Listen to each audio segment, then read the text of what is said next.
The internet is not working. Yeah, that's what it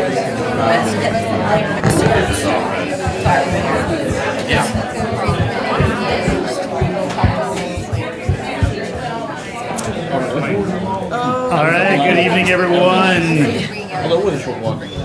Welcome to October, everyone, where summer never ends here in the Classic City.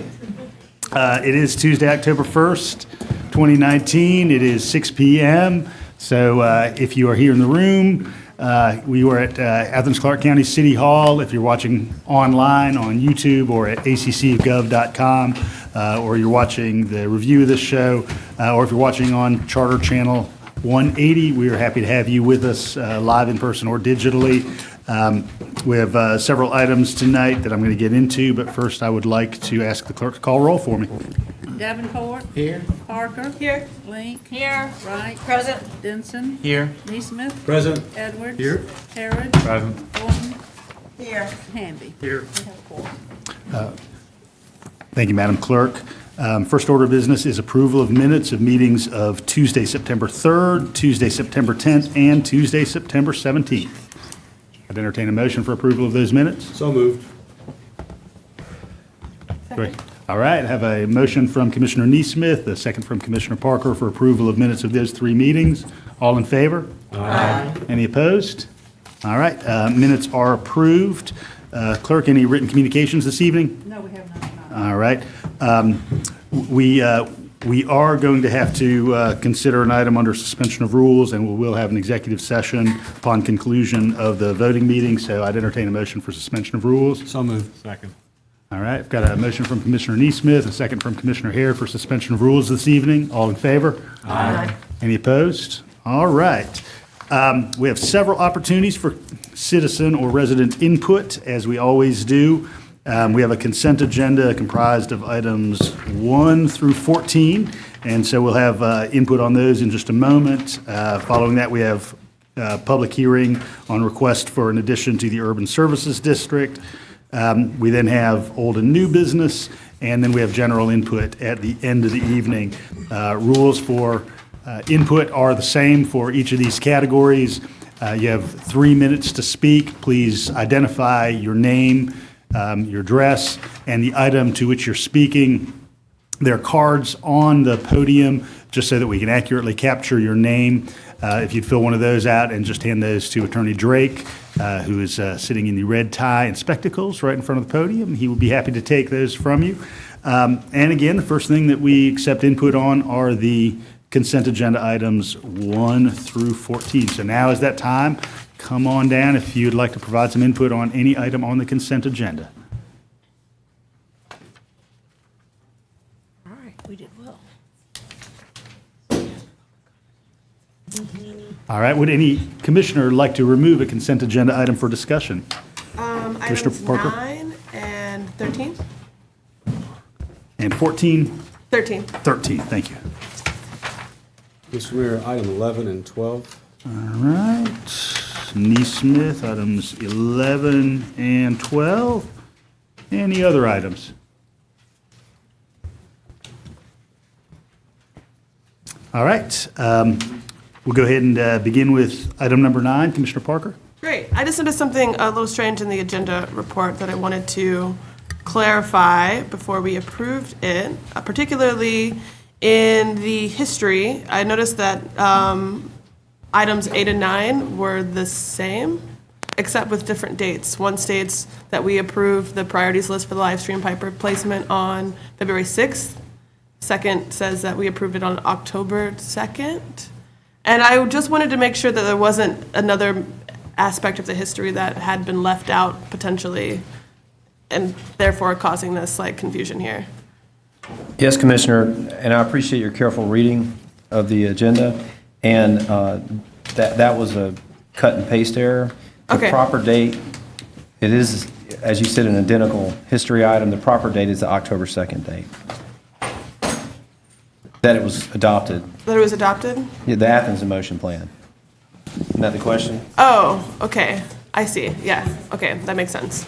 Well, with that said, just wanted to make a motion that we amend that section of the history and then Motion to approve. All right, that amendment to the agenda report and then Yes. approval of the item. Do I hear a second? So moved. I just have a question. All right, question from Commissioner Harris. Did you say that this was part of the Athens in Motion? This is about live stream pipe replacement. Well, there's a sidewalk.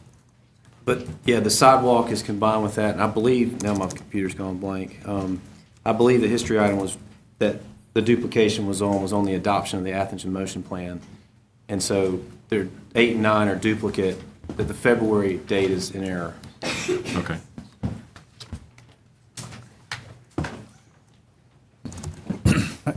All in favor? Oh, wait, I apologize, Commissioner Wright had a question. There are, so when this is the last gap of sidewalk on Barnett Shoals, so once it's done, that will be a complete street, bona fide all the way. That's from, right.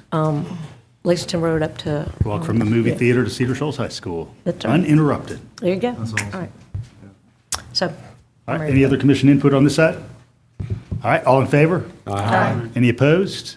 All right, measure is approved. All right, item number 11, Commissioner Neesmith, you asked that this be taken off. Yeah, I just wonder, what, that preliminary plan we have is obviously a music venue primarily. It's a stage. It's stadium seating. And I thought we had talked an awful lot about this being more of a passive park, more of a park that would be something for children to enjoy. So I have a problem approving that concept, and I'd just like to hear what other commissioners think about that. Commissioner Hamby? Sure, thank you, Mayor Gertz.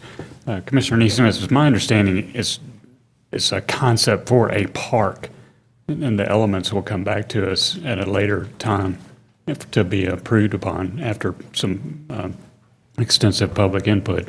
But for right now, what you're looking at was just something to show what could be. We're not voting on that pretty picture. We're just voting on whether or not it will be a park or not.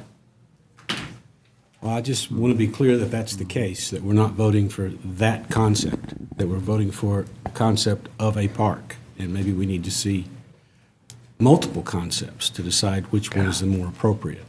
I certainly understood this to be kind of a very general conversion of a parking lot to a parkscape with simply some visualization of what could be there, to be followed by some public input, I think, as we mentioned in the agenda setting meeting and the work session. Commissioner Link? Yeah, the agenda report makes it pretty clear under facts and issues number 2 that the project concept as presented does not bind the mayor and commission to any specific park proposal, but is an agreement to seek out public input and to pursue the development of a preliminary plan, and that the ADDA will manage the public input process and the RFP process. So that's just a concept. Okay, The concept with can that in change mind, then tremendously. I'll move for approval. Second. Commissioner Wright, did you want to provide further comment? She covered exactly what I was going to cover. She seconded, actually. I was just seconding it. Any other commission input on this item? All right. I've got a motion from Commissioner Neesmith, a second from Commissioner Wright. All in favor? Aye. Any opposed? All right, motion carries. All right, moving on to the back page. We are zipping through, friends. Item number 12, Commissioner Neesmith, you also asked that this be Yes, taken off I for... just wanted, since this is mental health awareness, I thought it might be a good idea to make us aware by having something besides something on the consent agenda. This is a resolution that we're adopting, recognizing Mental Health Awareness Week, which begins on October the 6th. That's next Sunday, and there will be a candlelight vigil on the steps of the courthouse just down the street at 7 o'clock. I believe the mayor's going to speak. I'm sure I am. And the idea is that we should be aware that mental health exists and that people who have mental health, behavioral disabilities, need our help, need our assistance, need our empathy and sympathy, and all those things to help them. And that's what the Mental Health Awareness Week is about. So with that, I'll move for approval. Is there a second? Second. All right, I've got a motion from Commissioner Neesmith, second from Commissioner Harrod. Any other input on this item? Thanks for the note about that vigil. All right, all in favor? Aye. Any opposed? All right, moving on to item number 13, which is regarding the AthensMusic Walkof Fame on the west edge of downtown. A resident professional musician. Thank you. I am super excited for us to be moving forward with this. I just wanted to pose a question to the manager because there had been some interest in co-locating some creative crosswalks along this route. But to have that work coincide with some repaving that's being done in the area, and I was wondering if we could get an update on whether that is feasible or what the timeline might look like. Sure, I do think there is a precedent for that, and we could explore different concepts and make sure, and, work with our traffic staff to make sure that it doesn't, inhibit or exacerbate any issues, so something that could coexist as both art and safety. Great. I lastly wanted to encourage the ACAC to take care in ensuring that the history reflected in this Walk of Fame and the process by which they decide upon the inductees that will be honored with this public art also reflects the diversity of our community, and that if I can be of any help in ensuring that is so, I offer my services. But with that said, I would like to motion for approval. A second. All right, got a motion from Commissioner Parker, second from Commissioner Denson. Commissioner Denson, did you want to provide some additional comment? Actually, Commissioner Parker hit everything else, yeah. Yep. Any other input on this item? All right, all in favor? Aye. Any opposed? All right, motion carries. All right, I'd entertain a motion for the balance of the consent agenda. And I believe there are some ordinances to read. One, an ordinance to amend the Code of Athens-Clarke County, Georgia with respect to all-way stop control at the intersection of North Peter Street and Carver Drive, and for other purposes. All right, motion for the balance of the consent agenda. So moved. Second. All right, got a motion from Commissioner Neesmith, second from Commissioner Denson. All in favor? Aye. Any opposed? All right, remainder of consent agenda items carry. All right, moving on to item number 15. This is a request from Commissioner Edwards for creation of a new urban service district to expand solid waste collection services. I want to emphasize that no final action will be taken tonight. So any input from the public on this item, item number 15, solid waste service on Riverbend Parkway?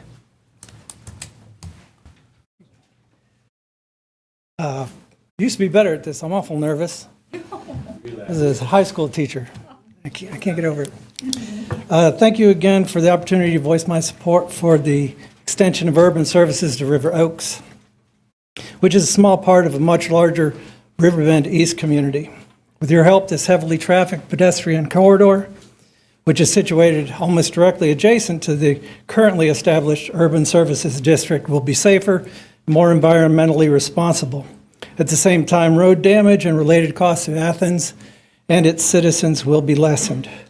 River Oaks is currently serviced by four different trash service providers, which makes for 8 trucks a week, 4 for trash and 4 for recycling. Given that there's only one way in to Riverbend East and one way out, that makes for 16 passes of heavy trucks every week.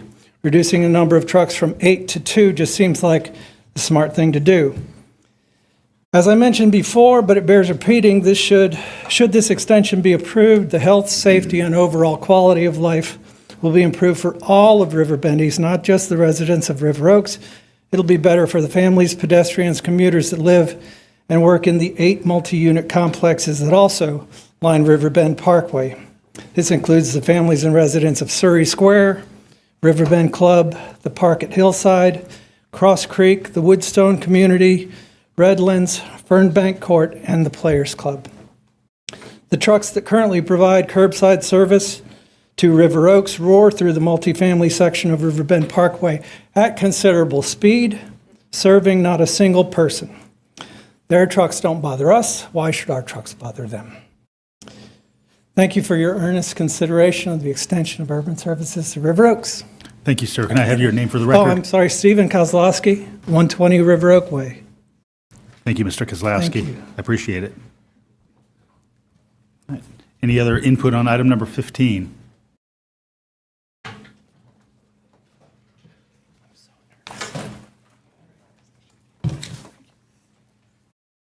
I didn't come to comment on this, but I just do want to hope that you address a question that I have out in the audience as you discuss this. I live right up the road in the east side and have 4 or 5 services as well, and I know there's lots of us, well, I don't, there's a lot of people who get upset about trash. I actually keep kind of calm about trash. But I hope you'll address this. It seems, maybe there's more background to this than I understand, but it seems like this would be opening up all of Clarke County to say, why is this street getting it? I mean, maybe we should all get it, but I hope you'll address that in your discussion. Name for the record. Oh, right, sorry. Carol Myers, Thank you. 260 Spalding Circle. Thank you. Okay. Any other input from the public on this item? Just provide your name and address, and you'll have 3 minutes. My name is Laurel Yen. I live at 180 River Oakway. And they have a brief comment. I moved into my address in 1987. I think we were the 4th resident in that area. And when the discussion first came up of whether Athens and Clarke County should merge, we were promised city trash collection and lower water rates, that the rates that would be the same as the city gets. And 18 years later, we're still waiting. So, you know, it was promised when people voted, never happened.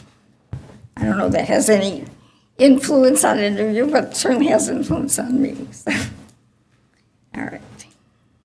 That's it. Thank you, Ms. Lynn. Any other input on item number 15? All right, coming behind the rail for commissioner input. Commissioner Edwards, you want to kick off the conversation? Sure. We've been considering this proposal for some months now, and I appreciate my colleagues' support as I'm trying to serve my district and the will of my constituency. There is a policy in our municipal ordinances that allows for either citizens to petition for an urban services district to expand to their area to get solid waste collection from the government, or the commissioner representing that area can submit a petition themselves. After that's submitted, the mayor and commission votes to accept the petition as valid. That happened some months ago. Then the manager produces a report. We've seen the report prepared by the manager, which shows that the expansion here in this adjacent area to the Urban Services District won't increase any capital costs with a solid waste enterprise fund, and it'll bring in an estimated $22,500 in revenues annually. Next, we have a public hearing. We just had a public hearing, heard from the president of the neighborhood association and one of his neighbors. And we've also, I'm sure my colleagues have noticed, received some emails from the residents in that area in support of this expansion. So thanks to everyone. I think this is going to be a great move for Riverbend Parkway. Thank you. Any other input on this item, which again, we've discussed a couple times and will again before final? Mr. Manager, isn't it true that our water rates are the same throughout the county? Yes, sir. Okay. Thank you.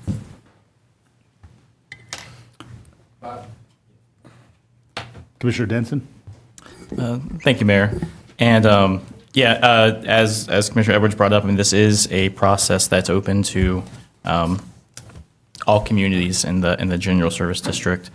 And just for public information, we have been discussing potential ways for us to move forward and expanding service either through a franchising model or expanding service across the whole county. I believe that there is going to be a work session in November. Is that correct, November Manager 12th. Williams? November? So we'll have a work session in November talking about those potential ways that we could be doing that. So tune in. Commissioner Wright? Yeah, and as this has been coming forward, I think we all learned that this was an option for a group in the steps that Commissioner Edwards outlined. And it did prompt us at the different times this has been on our agenda to discuss equity throughout the county on this service, and that coincide nicely with the solid waste survey that was done. So I hope a lot of people took the opportunity to give us feedback so that when we learn the survey results as well as how solid waste has been studying this, that we can come up with some solutions, short-term as well as long-term. Yes, Mayor. I might add, because I participated in some of those hearings and reviewed a lot of the public comments, that it certainly isn't unanimous in the outside service district that everyone wants Clarke County services in their neighborhoods. So it's not cut and dry. So we have a lot of discussing to do before we decide what the next step will be in the service districts. All right, and again, work session November 12th for those interested, just over a month from now. Any other input? All right, again, no final action on this item is taken this evening. All right, moving on to old and new business. Those are items 16 through 22. Same circumstances apply for public input on these items. You'll have 3 minutes. When you begin speaking, the light will turn green. When you have 30 seconds remaining, it will be yellow, and when your time is up, it will be red. So if you'd like to take a couple of minutes to queue up.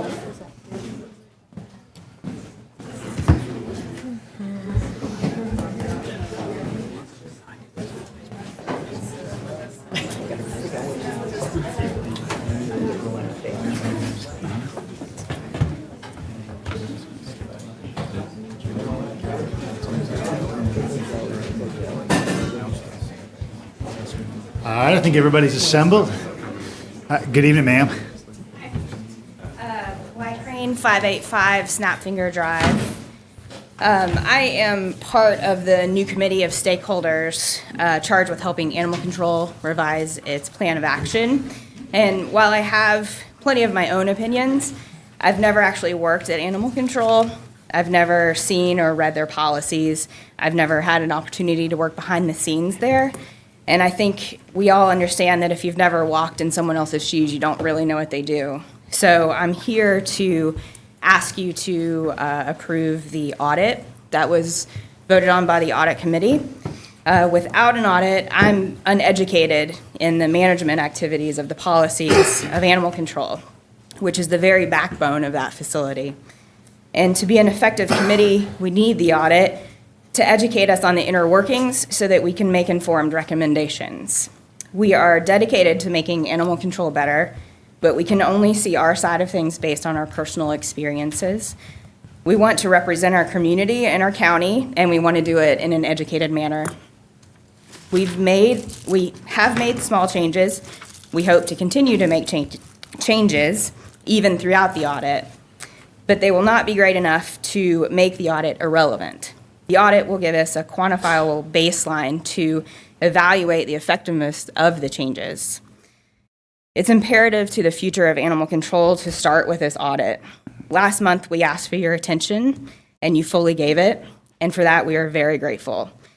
Now, this month, we're asking for your commitment by moving forward with the audit and doing what's right for animal control.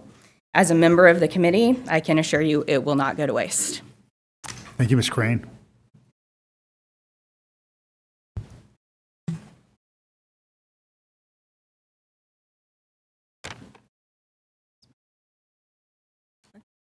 Good evening.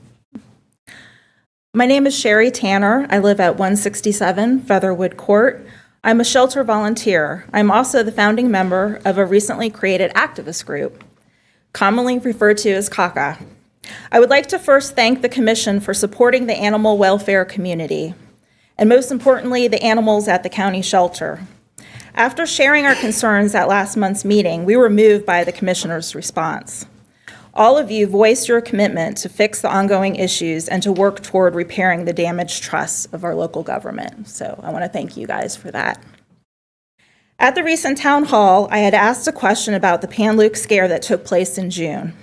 The response that I received left me a bit stunned. The county is still promoting misinformation about the incident. When the audience pressed the manager about his inaccurate statements, he merely responded that it was what he was told. It has been over 3 months since this horrific incident. Why hasn't there been due diligence, and why isn't county management versed on the facts about what happened? Although I appreciate that steps are being taken to make desperately needed changes, the county's messaging to the community remains problematic. The county is continuing to mislead the public and avoid accountability. And speaking for many in this community, we are both frustrated and troubled that this is still going on.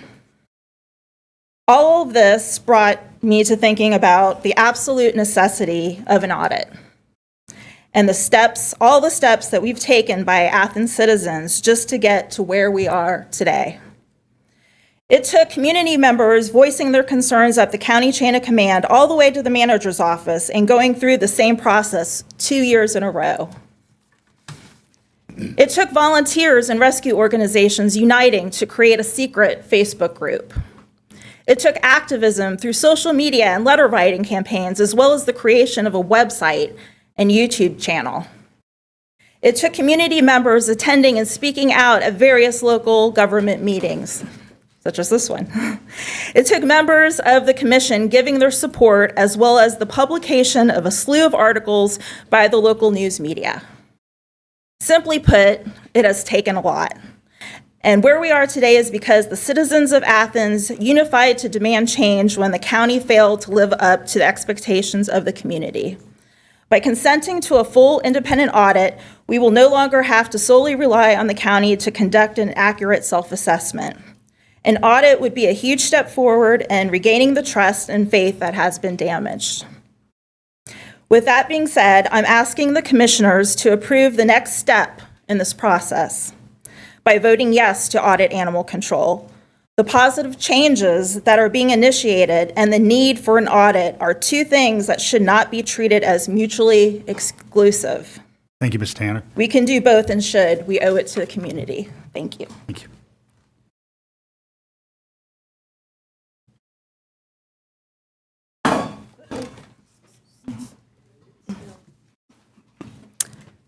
Hi, I am Brandy Kirkwood, and I live at 600 Athens Road in Winterville. I am involved in Athens Pets Volunteer Group and support shelter animals through Athens Pets by monthly financial donations to the medical and spay-and-neuter funds and sponsoring pets for rescue. To begin, I thank those of you on the commission who have voiced your support for changes with our animal control services and the importance of an audit. I'm here to encourage those of you who are on the fence to please vote yes on an audit. An independent audit is needed to ensure that there is an official record of why and how past failings occurred in order to guarantee moving forward that those same mistakes don't happen again. The fact that some changes are already occurring in no way means a deeper investigation is not needed. Given the major issues that have been raised, I in no way believe that everything has been brought to the surface. A broad audit is necessary to shed light on all aspects of shelter operations that need to be overhauled to ensure that we are in compliance with best practices that produce superior outcomes for community animals. An audit should also offer financial analysis. Another major concern I have is why Athens Pets has to plead for donations for medical care for animals while the shelter returns budgeted funds to the county. I also have the hope that an independent audit would provide leadership with a complete view regarding what has happened so they can stop hedging statements with, "That's what I was told." The time has come to acknowledge that what you were told does not match up with actual events, and an audit will back up any decisions made by leadership to rectify the situation. At this point, we should agree that there is no pan-Luke outbreak, as neither of the kittens involved were proven conclusively to have the disease. The fluorescent antibody test performed during necropsy of the second kitten was negative for pan-Luke. Other necropsy findings inconsistent with pan-Luke, such as intestinal lesions, leukocytosis, which is the opposite of panleukopenia, and hypercellular bone marrow, led to the conclusion that it was unlikely he had been infected with panleukopenia. Quarantine was horribly mismanaged, and 31 cats were killed because someone couldn't be bothered to wait on test results. No best judgment was used here. Best judgment would have involved seeking the opinion of experts in our local veterinarian community. There's no actual proof this occurred.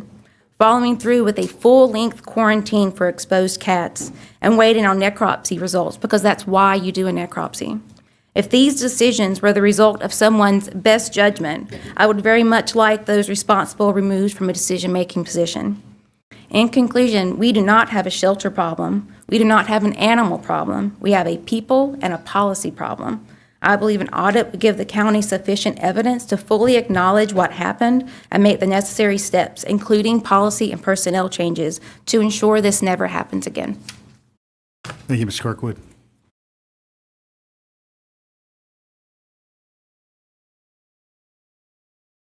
Hi, Lisa Milet. I'm the Executive Director of Athens Pets, and as you might guess, I'm here about the animal control items. I first want to say thank you. Like my fellow advocates for the shelter animals, I was here a month ago to ask you to take the problems at animal control seriously, and you did. And by you, I mean the mayor, the commissioners, Blaine, Josh, the entire crew who has the ability to affect what goes on at the shelter. And I really appreciate that. And I have to say, a month ago, after the meeting, a number of volunteers and staff members were asking me what's going to happen because they were burned out and they were frustrated and they really didn't know what was going to happen. And I told them I didn't know what was going to happen, but I asked them to give me 1 month and to give you all 1 month, and that either things would be changing in a way that was better or everything would really change in a way that would be worse, and that the rescue groups and the volunteers would no longer be around. And they agreed to give me the month. And I'm here to say that a month later, today is the first day I saw the volunteers, the shelter staff, the management of the shelter, and the rescues come together when we had a crisis at the shelter with a number of dogs coming in after the shelter was already full. There were 7 dogs that came in, and we managed to get enough of them out that nobody was euthanized for space. And that's because of the efforts that you all have gotten started. And so I really appreciate that. So with that in mind, I'm here to speak in favor of item 16, which is the changes to animal control. Like Bly, I'm one of the stakeholders who's working with Blaine and Josh to try and overhaul animal control, make it into animal services, make it into something we're all proud of. And all of us are strongly in support of the items represented by number 16, and we ask that you vote in favor of that. I'm also here to support the audit, and I come at it from the perspective that, first of all, in my other life, I'm a professor at UGA Law, and I served on the assessment committee for UGA Law when we were setting up an assessment practice there. And you can't properly assess whether or not you're achieving your goals without having a benchmark. And so one big thing the audit would give us is, where are we starting from, so that we know in 5 years, were we successful? In which areas were we successful? What did we actually fix? What did we lose that might have been good?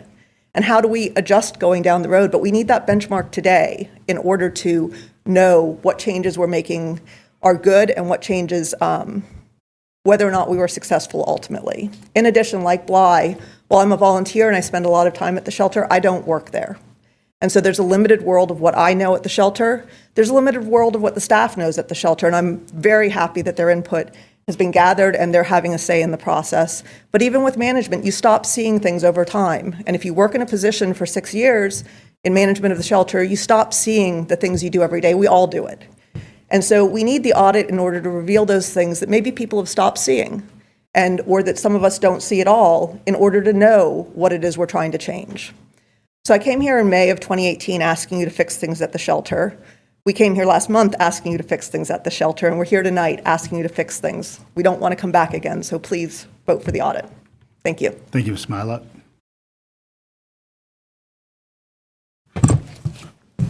Hi, I'm Dr. Paula Loniak. I'm a local veterinarian. I live in Oglethorpe County against my will. I don't know anything about the audit, I have to admit, and I haven't been inside the shelter in years. However, I have worked in other animal shelters in different parts of the country. I've worked in San Francisco's animal shelter, Sonoma County, California's animal shelter, as well as one in New York. And so I know what works and what doesn't work to a certain degree. It's not like I'm an expert, but there are a lot of ways that we can move forward in positive ways. This magazine is available. I get this sent to me because I guess I signed up for it. But it has great ideas in it. It's all, like I didn't even know. They've got this whole conference for people that are in sheltering and other rescue organizations. If we could just do some fundraising and maybe send some people to those conferences, that would be helpful. The other thing I'm concerned about is when we're establishing the Department of Animal Services, who's going to be responsible for hiring the staff and overseeing volunteers? And I'm concerned about that because there's a high burnout rate working in animal shelters. I mean, you can't just work there and day after day see animals that are not finding homes, that are losing their will to live, that are just kind of like, ugh.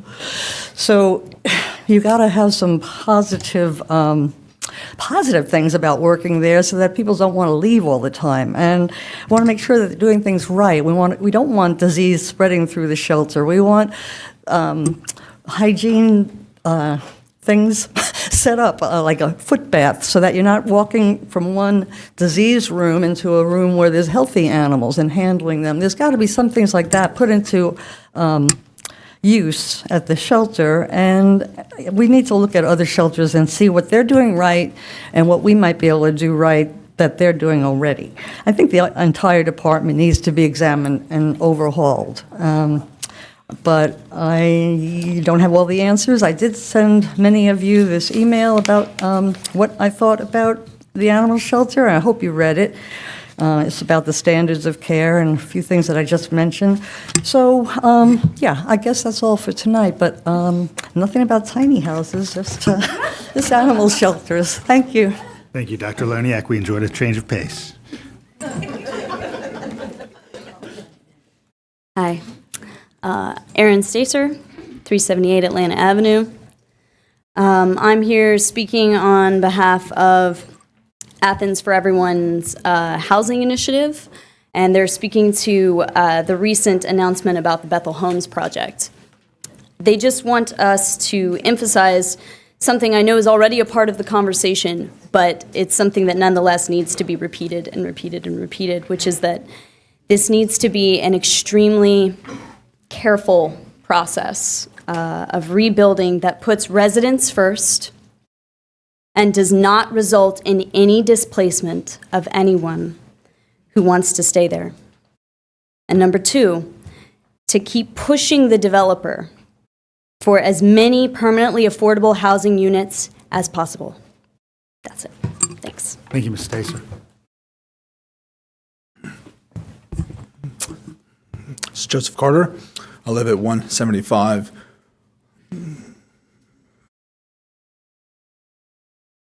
Oglethorpe Avenue. I'm here to speak to item 22 regarding the approval of the MOU for the Bethel Homes project. I want to take a little poll of everyone behind the aisle. Who knows that Bethel Homes is the result of urban renewal from the 60s? Raise your hand. Do you know that that was the result of institutionalized white supremacy? That it was the intentional displacement of 174 black families, and then they were pushed into housing. And now we have Bethel, 60 years later. It's a mess that this institution created, and they need a lot of help. I am not here to pat you on the back for the project that you're proposing. I'm here to watch you and hold you accountable because I know the details of this. These residents are to be prioritized not only in having a place to stay when they return, but give them jobs during the redevelopment project. You can hire them. Don't just move them out. Because if this is Urban Renewal 2.0, you all should be held accountable for that. Because there is a long legacy of this institution for displacing hundreds of people. Black persons who have not had a voice. So what are you going to do about it? You do this right. Give them jobs. Pay for everything that they have to do to relocate temporarily and come back. Yes, this is covered by LURA. This is covered by federal law. But this institution made a lot of promises during the College Avenue project, and they didn't follow through for those families. So do your job. Thank you. Thank you, Mr. Carter.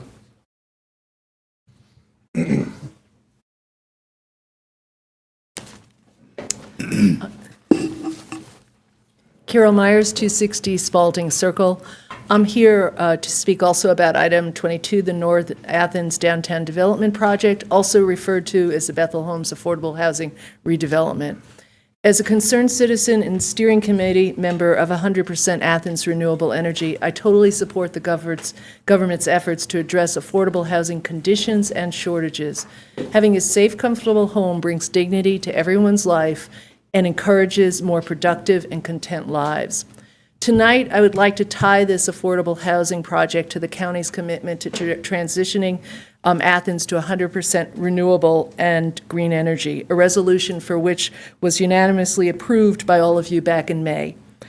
The EPA has a 60-page document titled Energy Efficiency and Affordable Housing. According to this report, households across the nation spend $230 billion on energy to heat, cool, light, and live in their homes each year, and residential energy use accounts for more than 20% of the nation's total energy consumption.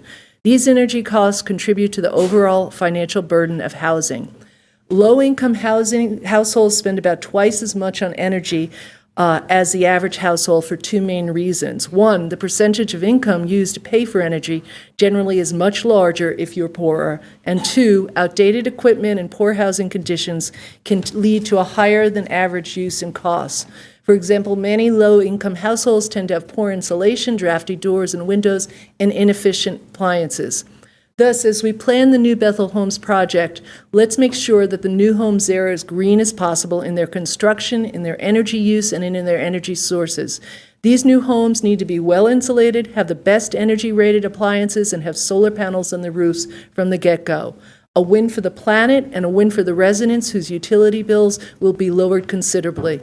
If SPLOST 2020 is approved on November 5th, there will be the $39 million for the Bethel Homes Affordable Housing Project.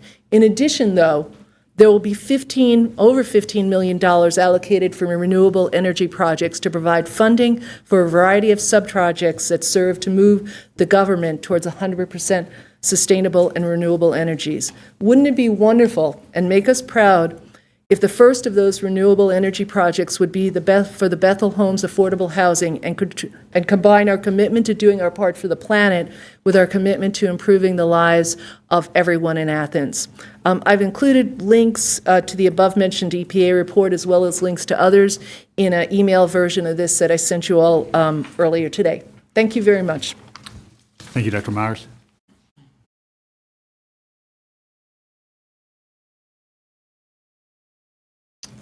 I'm Michael Songster. I live at 1450 West Hancock Avenue, and I'm also with the steering committee for 100% Athens Renewable Energy Initiative.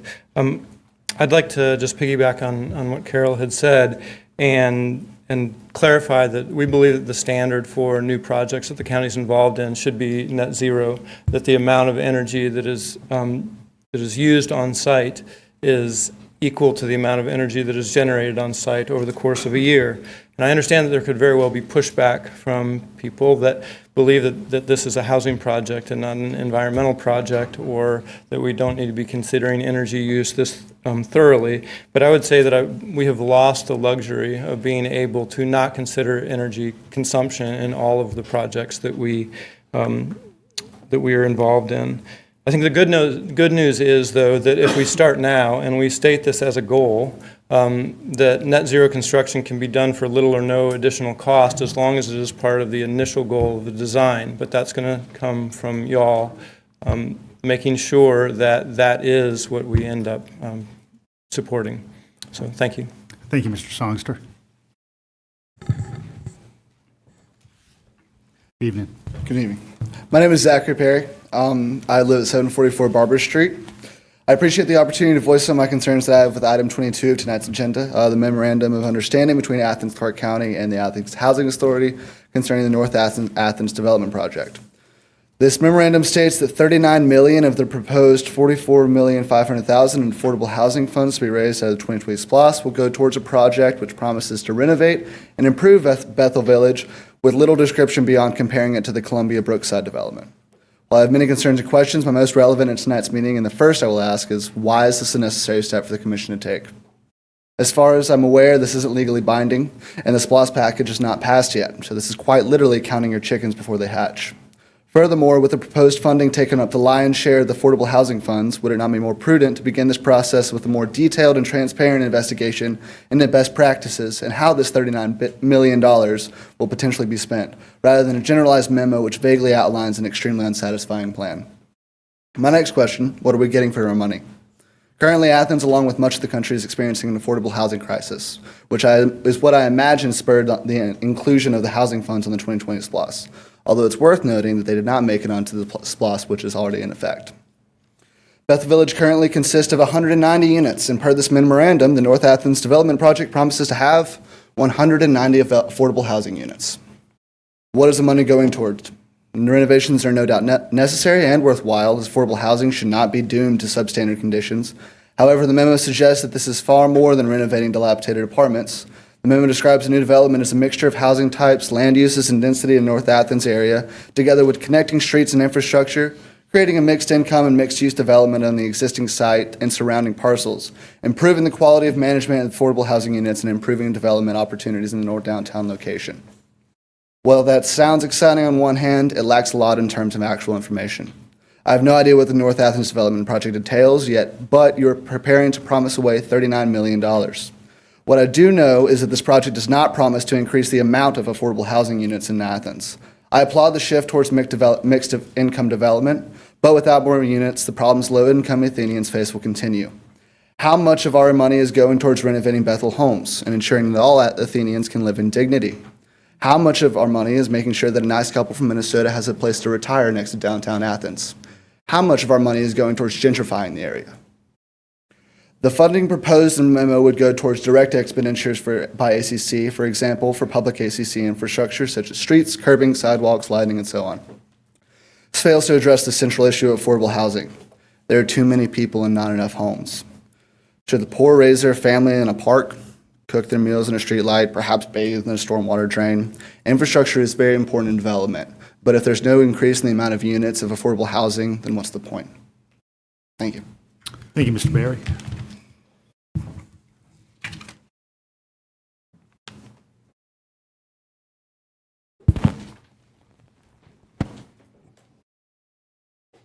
I'm returning to item 16. My name is Amanda Witzel, and I live at 270 Ansley Drive, 30605. I first of all wrote my phone number down on my card, so if there has been any words that were spoken tonight that any of you don't understand the meaning of, I came to Athens in 1979 and am a vet tech and a farmer, and I know what necropsies are. And I know there were a lot of words thrown out that I didn't see. There was a lot of words thrown out over the shelter issue. And I'm yours, you call me, I want to come and talk to people. I don't like not talking directly to people. So that's my offer tonight. I will end with telling you all that the suicide rate is phenomenally high for anyone who is a veterinarian. So we are how we treat our animals. And I want us all to understand that if we even accidentally don't pass the item that I believe is 16, the audit, that's just a mistake. Thank you. Thank you, Ms. Witzel. Good evening. My name is Dina Hayden, and I came here regarding item 16 because of an issue that happened to me last May, and I personally met with you, Mr. Gertz, and Blaine Williams, and quite a few names, and I've written emails, and I've been to the law library, and my dog got out, and I had posters all over. I looked for my dog. I met with Mr. Flock quite a few times. I was told just get another dog. And Athens Pets and the shelter, I was poo-pooed and put down, and I have people that will witness to me and testify on my behalf that I did the proper things. I was at the shelter. Paperwork has been manipulated. It was told that I didn't come to the shelter to look for my dog for 2 weeks, then it became a month, and it's not true. My dog was 7 years old. The paperwork says 3. It's not true. Dog's never been out. I love all my animals. That dog kept me from committing suicide back in 2011 when I moved here after my husband died. And I'm miserable over it. I've been fighting it. I only started Facebook because of Boo Boo. I'm not a technological person or Facebook or anything. But I don't like anything that goes on with the shelter or with the things that were spoken about me or with the way things were said and manipulated and misconstrued and the discrepancies. And I think there's a lot of changes that do need to be made within the shelter and people. And very briefly, I will tell you that I went to the courthouse and was told to file a civil charge. There's no money you can place on that. That's all a living family I have. And I want my dog back, and I will do anything to help anybody fight for animals and do whatever I can. I donate my time to homeless people and to wherever I can to help anybody out. That dog meant the world to me. And I even got threatened by an officer. A UGA officer called my home, told me he was going to come arrest me for harassing somebody with Athens Pets. I have all names, documentation, all the emails. I have everything. I journal privately at my own. I day plan everything. Everything's written. Neurotic about it, and I have things in black and white. It was stated that my dog was picked up, and she wasn't. She was brought to the shelter, and the person that brought her will testify for me and tell you that that dog had an owner. She was well groomed, and the person at the shelter said they would hold that dog. Things need to be changed. The laws need to be changed. Things need to be held better. Thank you, And Ms. I Hayden. thank you. You get that. Whoopsie, I'm sorry.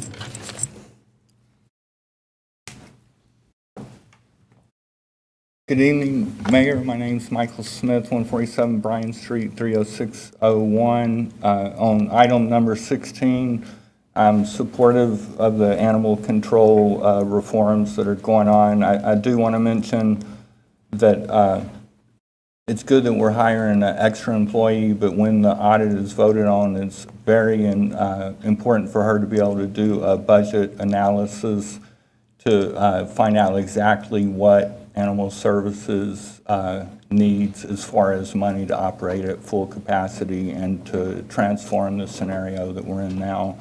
On item 19, 250 Dublin, I'm good with it. I have to say this, that I'm very disappointed in the Athens Land Trust and their handling of the West Broad controversy. Their ACC Unified Government Partners, I'm not disappointed in any elected officials to speak their mind. I am disappointed in them specifically. They always end up on the winning side. They always have perfect answers for why they won. They need to get out of the politics business and get back into the land trust business.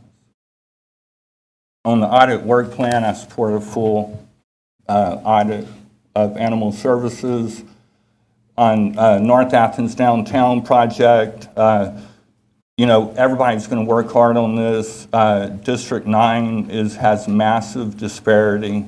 I trust the commission and everyone else to work on this project to maximize its potential.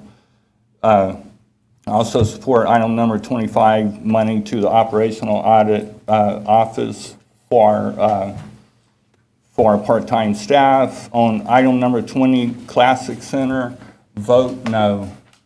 Vote no. This memorandum of understanding is just a non-binding agreement that gives them the developer, the Classic Center, and the county manager's office every opportunity to control what goes on out there and leave the mayor commission out in the cold, okay? So anyone of the developer can request something done after the fact with this language. If it's not done, they have the right to pull out. So if you vote yes on item number 20, you're setting a precedent where public-private partnerships overrule the people who are represented by the mayor and commission. Thank you so much. Thank you, Mr. Smith. Any other public input this evening? All right, moving on to old and new business from commission perspective then. Item number 16 is modification of the current division and creation of the Department of Animal Services, as well as conversion of 3 full-time positions, conversion of 5 part-time positions to 3 full-time positions. Be interested in anyone kicking off the conversation. Commissioner Neesmith. I think it's important to understand what the manager is proposing here, which is a pretty complete redo of the animal shelter or the animal control organization, promoting it up to a director that reports directly to him, having a full-time shelter supervisor, 3 full-time animal caretakers, 5 part-time animal caretakers, and a full-time volunteer coordinator. Those are all very big steps. By the way, I'm going to support the audit. I think that what I'm hearing a lot of is as much of an investigation as it is an audit, so I think that probably should be a part of it, get the facts about what happened so that we can be sure that we have things in place to prevent that from happening. In fact, we are buying software that's going to help us with our intake protocol, make sure the vaccinations are done properly and are documented properly, and other things. This software is apparently used by several organizations in the area successfully. I do want to defend the manager a little bit about him saying, that's what I was told. We haven't done an investigation into this other than what was told. We probably should, yes. But in my interpretation, what the manager did was, what is broken and how do we fix it? Rather than simply laying blame at this time. It was much more important to make some big steps to get animal control in the right place in the organization with the right staffing. And because they report directly to him, they're going to be working on their own budget during budget time. So they're going to have the opportunity to tell us what they need to do their jobs directly to the manager. And so we'll be seeing those proposals. We're coming up on budget time here pretty soon. So we're going to be seeing that pretty soon. So I completely support this proposal, and I'll just go ahead and move for acceptance. Second. Other input on this item? Commissioner Davenport. Yeah, I completely support Blaine and his swift action on this situation. I just got one question about amendment attachment number 2. The annual capital for 44 to 72. It says transfer FY operating to newly created animal service department and transfer an additional 72. Shouldn't it be an additional 26 if you're going from 44? Am I doing my math wrong? I'm getting there, Commissioner. The net effect is 72 overall from general fund operating contingency. That's going to take care of the conversion of the part-time to full-time as well as the creation of the director. Because the director's salary will be more than a division administrator, so there's slightly more salary and benefits, and hopefully we'll attract a credible professional. All right, thank you. You're welcome. Commissioner Link. Yeah, the chart here outlining the organization of this new division. No, okay, yeah. Shows what appears to be, I guess, a citizen advisory board composed of representatives from the animal volunteer groups, Humane Society, Canine Rescue, Circle of Friends, Athens Pets, and other. Could you talk a little bit more about the role that that citizen group would play and what kind of influence they would have and how they would be a check and balance, or, you know, what's the role? Well, and that's one of the things that we agreed with the groups, that one of the things that's lacking is a formalization of the roles and responsibilities. The reason they're shown on this org chart is because they're integral to the operations of the shelter, as you've heard and learned in different ways. So they are partners, and we are working with them directly on changes. We're going to do a strengths, weaknesses, opportunities, threats exercise with them. We're going to do the same thing with the staff. Josh will be the directly overseeing animal services should you approve this. And he is marshaling a strategic planning process with our partners to determine priorities that need to be addressed sooner rather than later. And we all agree on the need to have best practices at the animal shelter that are transparent. And so they are going to help us do that. So this isn't necessarily a standing committee, a citizen advisory committee. This is more to indicate the ongoing nature of these volunteer groups and their participation in this reorganization process. That's right. But the communication that's going on now, I think, will be sustained, I hope, because if they continue to contribute to the animal shelter as much as they do, we will be meeting with them routinely, even after the planning process is done, to continue to make sure that communication is good, transparency is happening, and that we're doing what we need to do. I would really like to see a formalized citizens advisory group involved here, and I'm hoping that, you know, as the audit moves on, that's a recommendation that will come out of there, because, you know, unless something is formalized and you have a standing committee, you know, who's to say that this can't happen again? Well, my intent is that there will be some type of document entered into between all parties that says explicitly what each party's responsible for. Not that that can't be amended over time, but we need to capture that, and all parties can see in one setting who's supposed to be doing what, communication, processes, that type of thing. That's what we're headed for.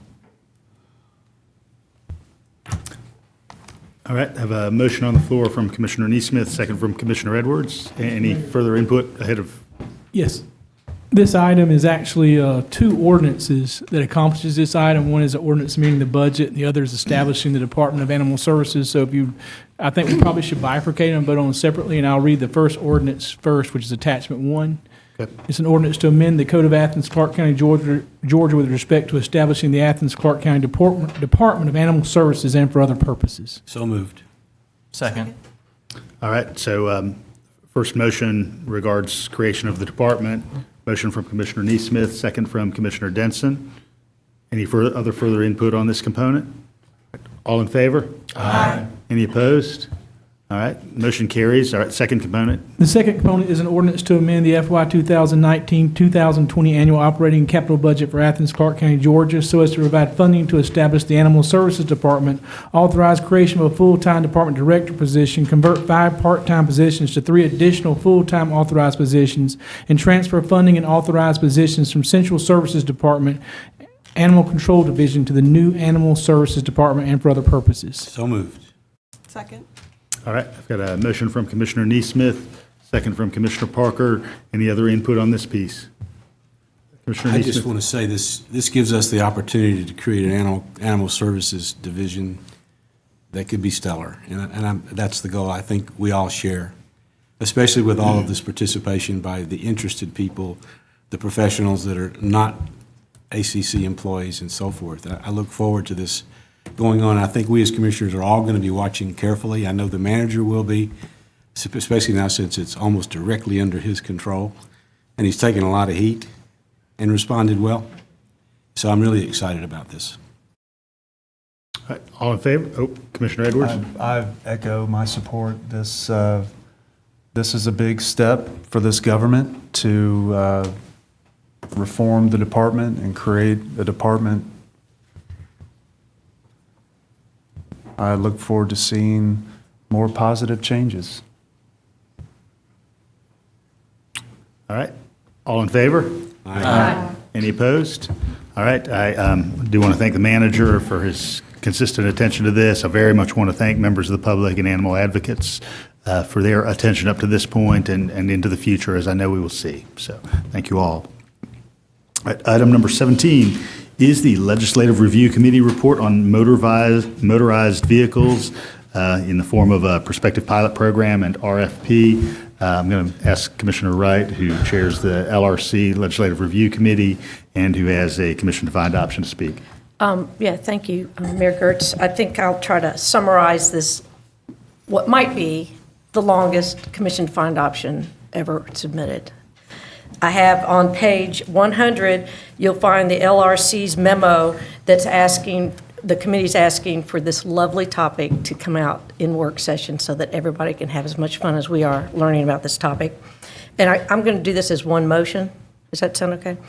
The first commission-defined option is on page 101 and 102, and that is addressing the shared electric scooters that a year ago, December 4th, we had a one-year moratorium on it. And I heard at the agenda-setting meeting, with this coming to a workshop in October, that we clearly are going to need more time for this pilot program to be studied for commission. So this commission-defined option extends that one-year moratorium by 6 months, making it June 4th. So that's the first commission-defined option. Yes. If I could read that ordinance. Go right ahead, please, Attorney. An ordinance to amend the Code of Ordinances, the Code of Athens-Clarke County, Georgia, with respect to shareable dockless mobility devices and for other purposes.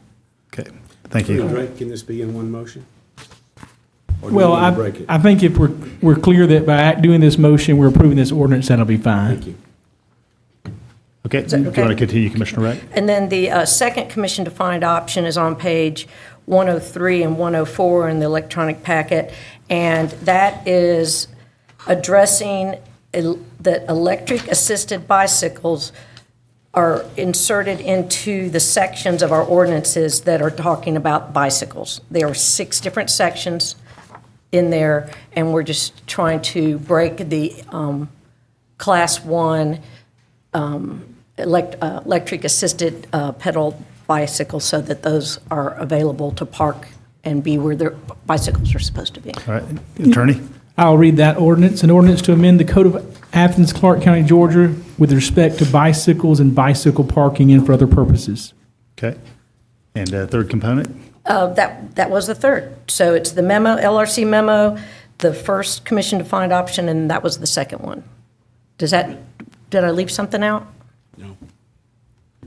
Okay, that's everything. I think that's everything. All right, Okay. and so this will be going to our work session week from tonight for that other component, the component that members of the public may remember as the bird and lime scooters that you saw littered across the landscape for many months. And I'll make a motion on behalf of those 3 documents.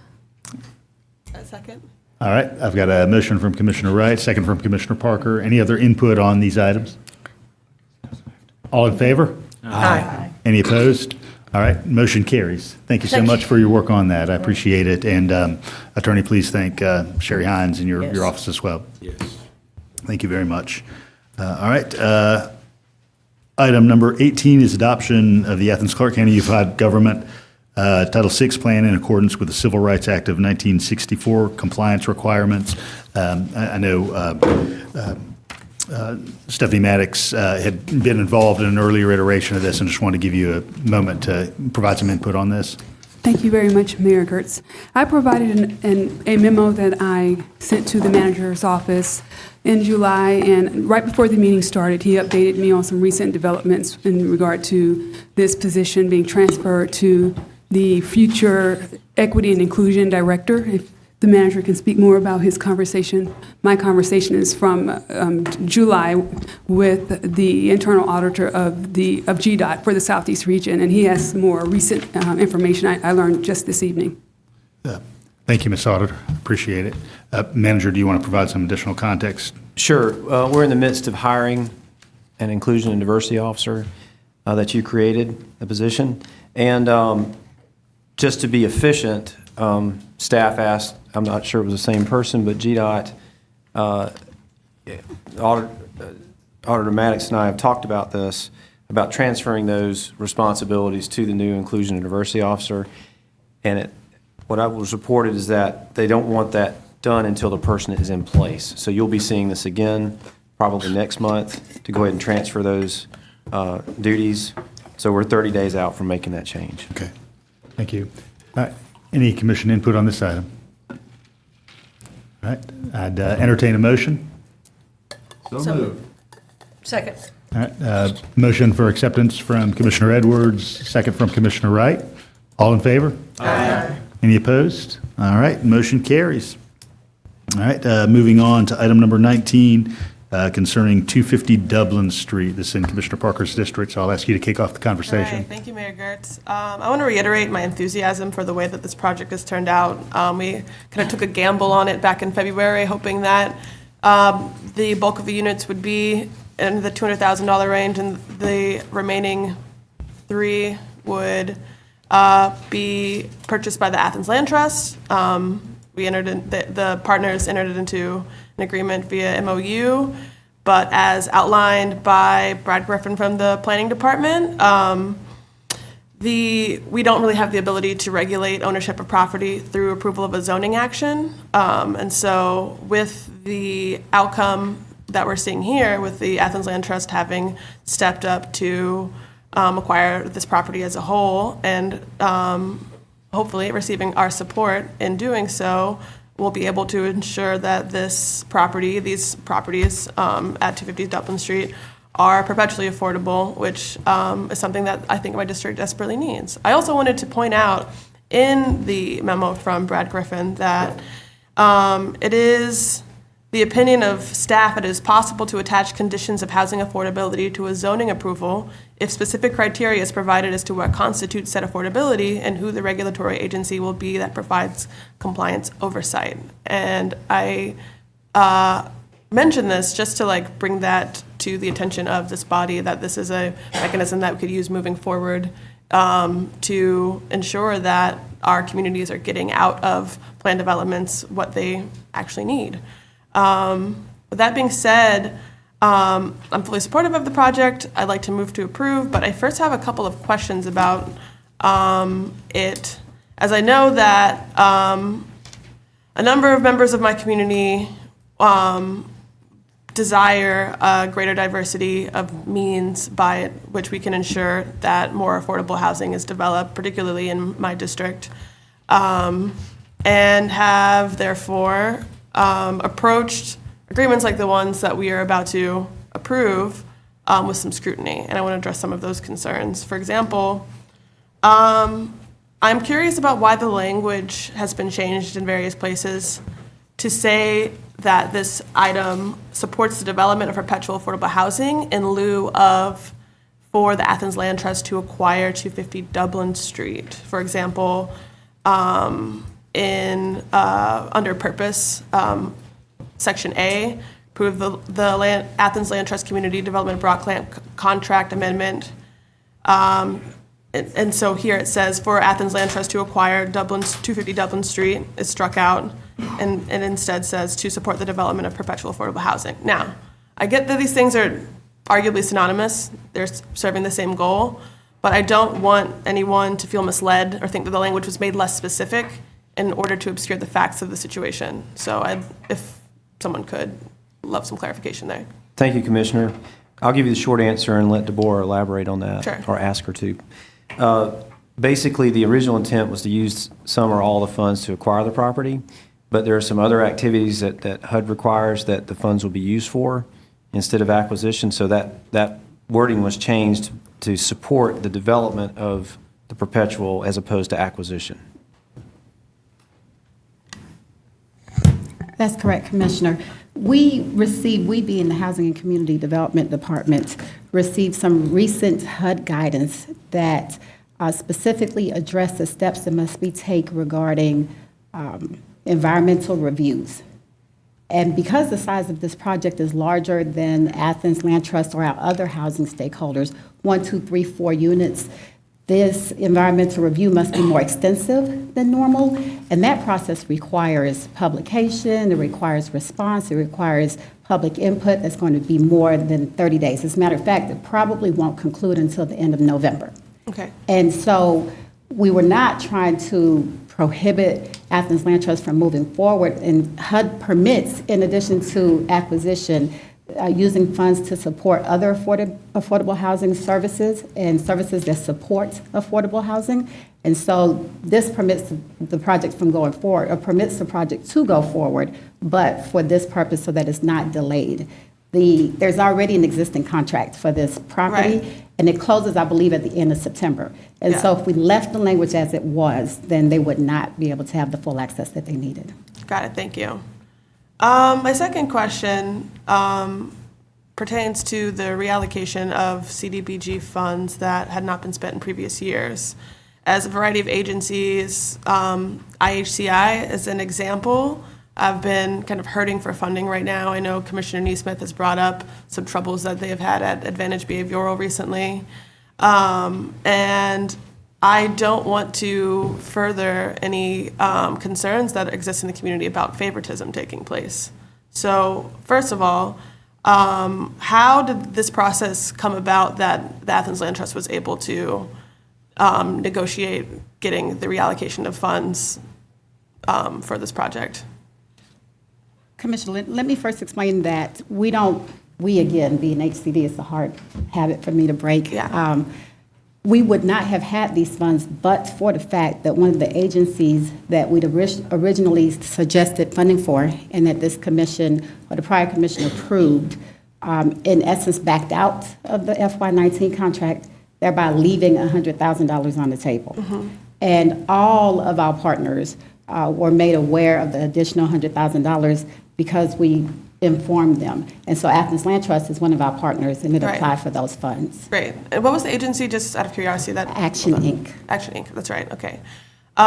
So that clarifies a lot of concerns I think people have had, myself included. With that being said, I do feel really excited that we are prioritizing affordable housing in this district in particular. I think that the Athens Land Trust has a model that works well for a lot of folks, and so I would like to motion that we approve I'll second. this item. If I might real quick, just your second. I'm Yes. sorry, Mayor. Go right ahead. Thank you. The scope of the request, including 13 affordable units, we felt was warranted, spending these funds in this manner. Got it. It's a big win. And that is an increase from the original 3? Yes. It's the overall, So, okay. 13 total. Sorry. Don't want I to think interrupt. Commissioner Denson had input on this. Thank you, Mayor. And so I had 2 points. I guess since we're already on that subject, if the managers can speak to also, like, I know people are talking about favoritism or that certain entities get more of this funding. If I might be mistaken, but there's very few agencies in Athens-Clarke County that are actually eligible for these home funds, correct? You're talking about JODOs? Yeah. So these are CDBG funds. Are you saying just general HUD funds that we receive, or specifically For the home for the funds? Cholo, that yeah. Yes, that's correct. And how many are there? 3, I think, that currently. So at the last point where we awarded home funds, we had 2 that 2. were current in their CHODO status. Including Athens Land Trust. Correct. So I think that that's just part of a little bit of the misinformation that somehow there's a lot of these other eligible entities who are trying, but there's really not. And the Athens Land Trust is one agency that has actually stayed eligible for these funds and has effectively used these funds. Okay, thank you. I appreciate that. And there's some that have lost that status that we Right. want to help them regain it. Yes, and I think that should be definitely a priority also. I I was agree going with to that. add that, Commissioner Denson. Thank you. Sorry.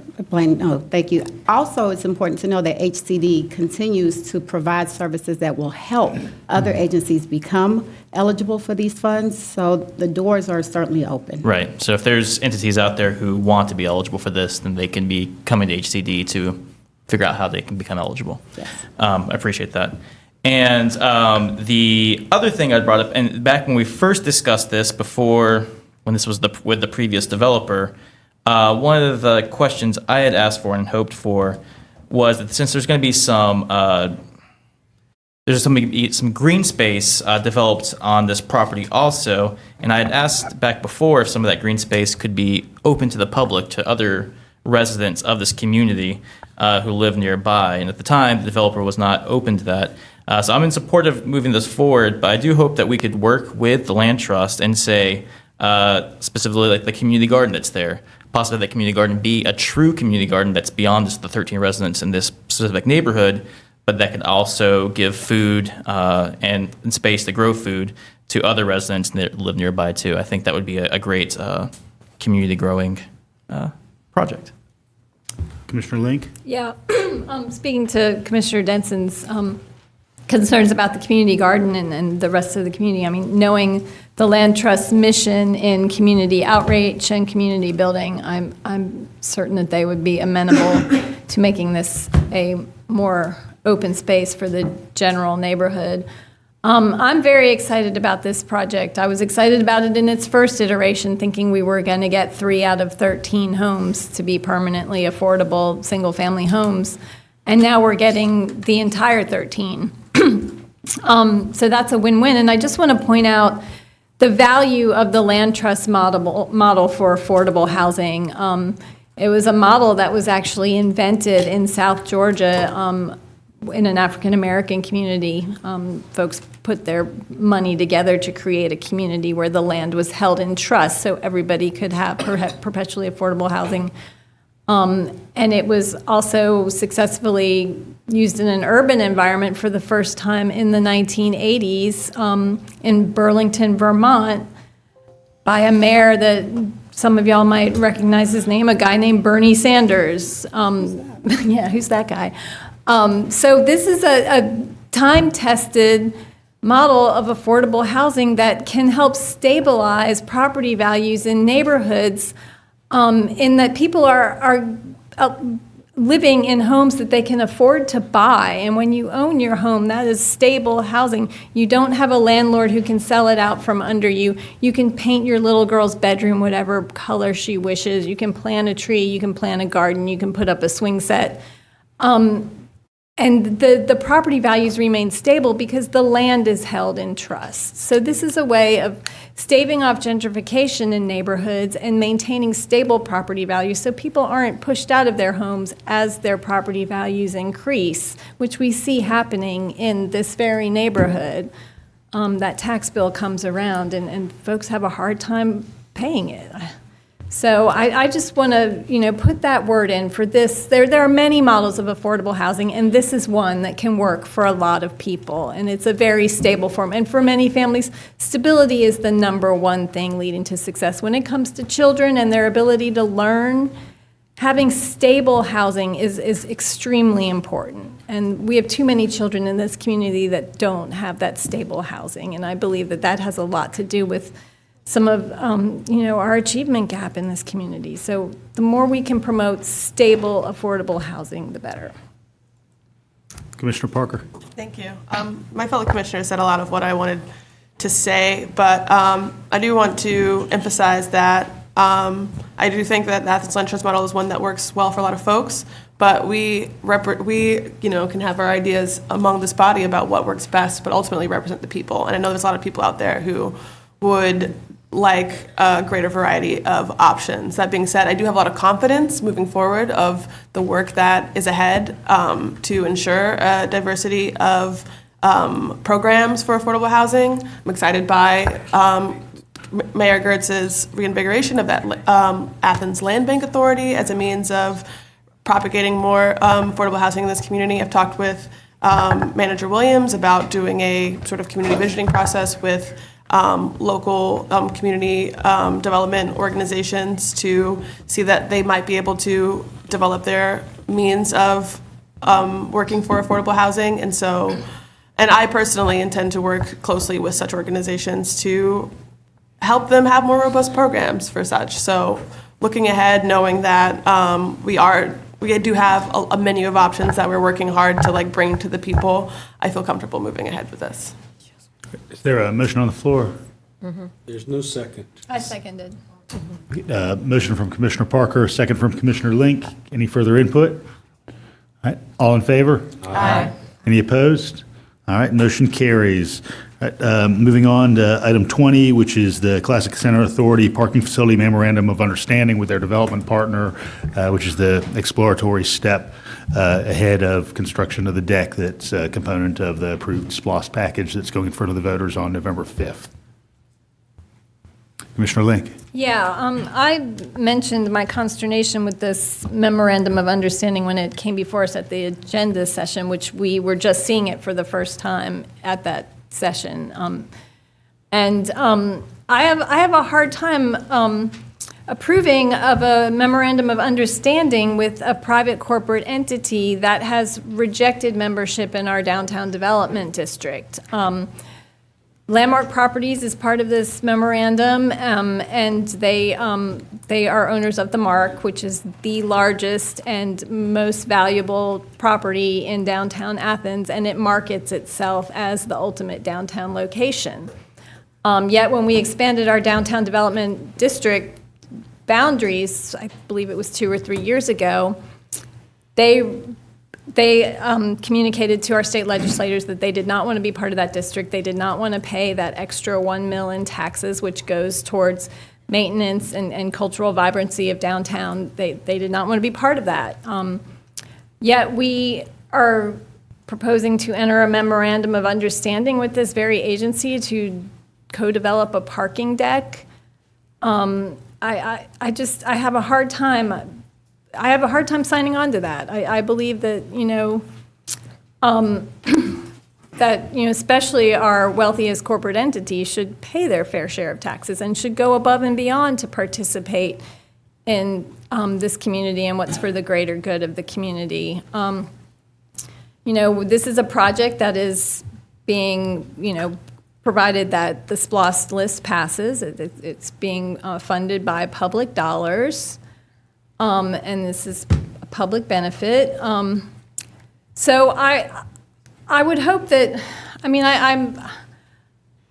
would like to vote no on this, quite frankly, but I also would like to give Landmark Properties the opportunity to come into this district or to give us confidence that they will come into this district. So I would like to propose that we put this item on hold and ask Landmark to present us with a letter of intent that they will join the ADDA at the next possible opportunity. And we can communicate with our legislators as to when that opportunity might be. A second. Commissioner Wright. I would like to know if the attorney could sort of capture having a discussion about, if you do this for me, I'll do that for you, kind of thing. Can you help me out with that? Well, I guess you're talking about like quid pro quo. Yeah, something like that. I don't know, I can't say that I'm aware of a prohibition against, there's not anything that would keep this body from being able to table this based upon what Commissioner Link has said. Could you repeat that? Well, if you're asking me to say that she's saying something appropriate, I'm not sure I can say that. I think that she's expressing concern over the fact that they're not part of the Athens Downtown Development Authority District. She's saying she's not willing to support this if they're not willing to indicate their intent to become part of this. I don't think there's anything legally inappropriate regarding her political stance. Okay. Well, I wanted that clarified. Yeah. I want to make a quick note before going on to other commission input that when the development partner was proposed, part of my understanding was that this was going to facilitate expansion of some jobs on the campus for the landmark entity. And so I dove in further this week to find out kind of what that corporate expansion looked like. And they intend to increase their office space by 20,000 square feet in their next phase, creating 120 additional jobs in the corporate entity here in Athens. So that's what this would help facilitate. Commissioner Neesmith? Yeah, and the implications of them agreeing to become part of the downtown development district is what, a 1 mil tax? That's correct. A 1 mil tax. It would be interesting to know how much property, they're paying property taxes now, aren't they? Yeah, correct. It's about 40. So it's about 40 grand a year. And would this development be in any way subject to property tax? So the model for this parking deck would be essentially a condominium-style structure, not unlike our Washington Street deck, in which there are both public and private owners. So the private components would be subject to property tax.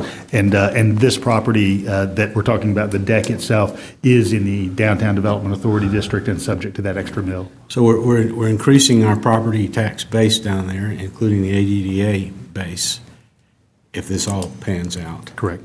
And that's probably our highest property tax plat in downtown already, the mark.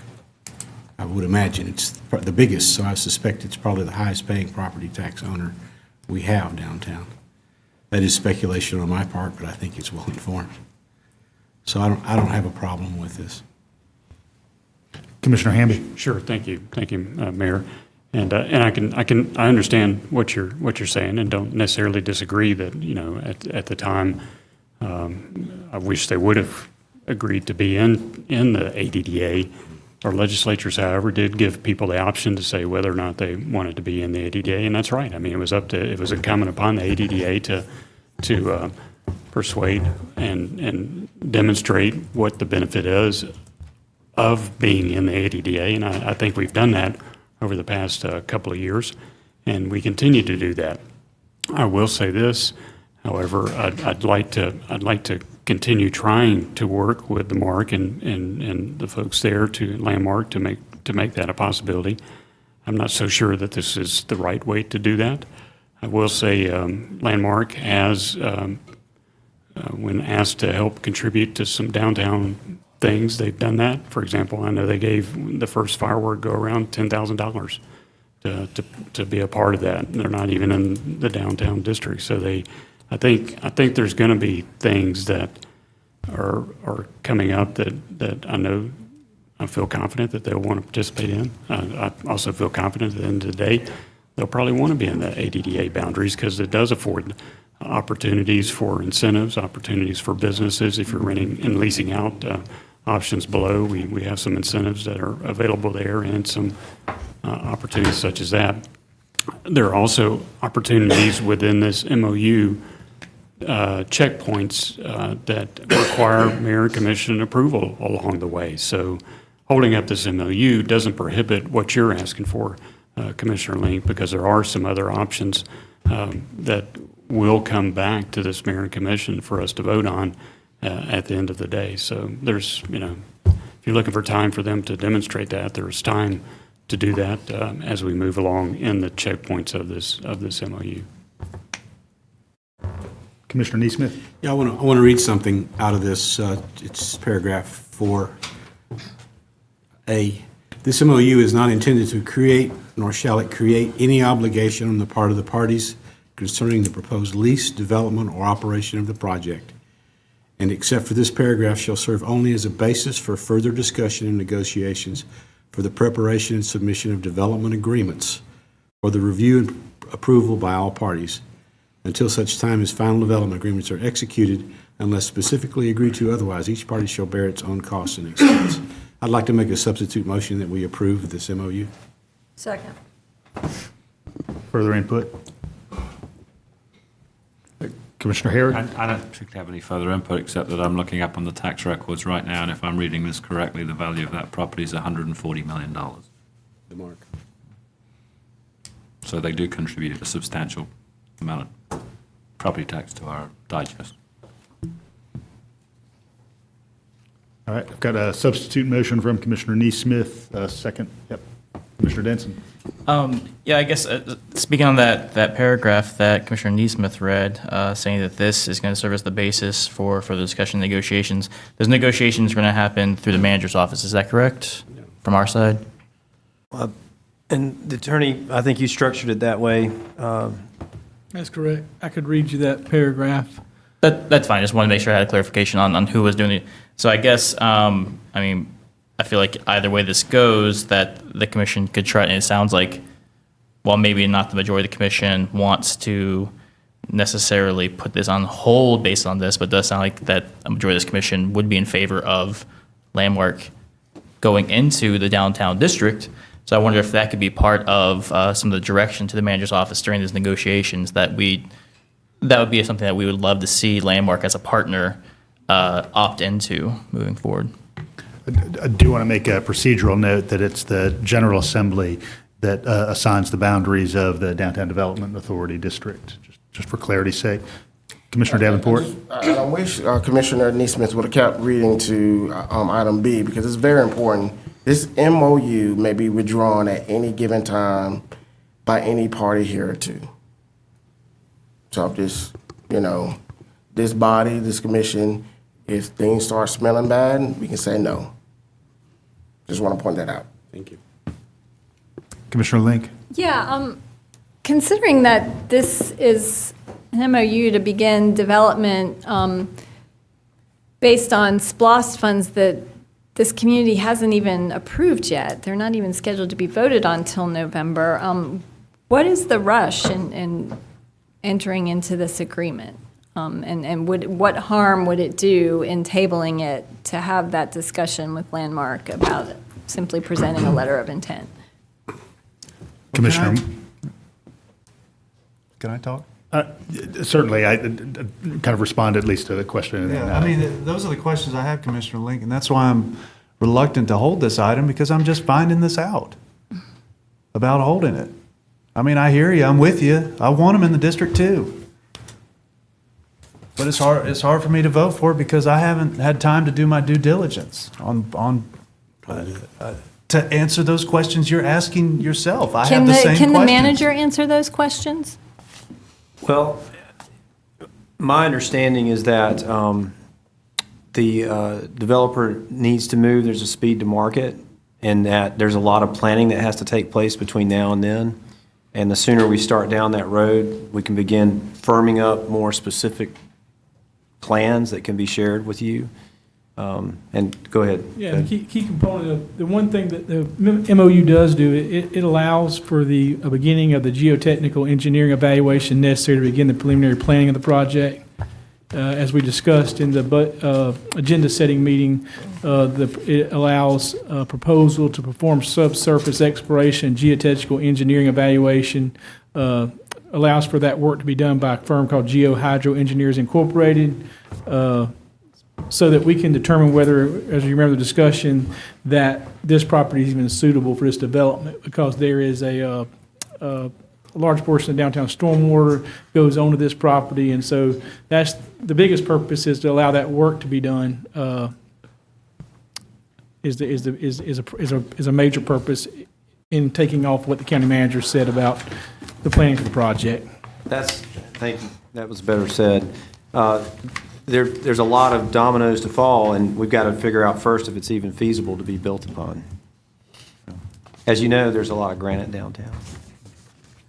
Commissioner Hamby? And I'll just make one other point too. In the memorandum of understanding, the feasibility, finding that out will also be beneficial to us. SPLOST does pass. It'll open a lot of opportunities for some other projects that we may want to work on within that vicinity. And this parking deck allows a third, and a third.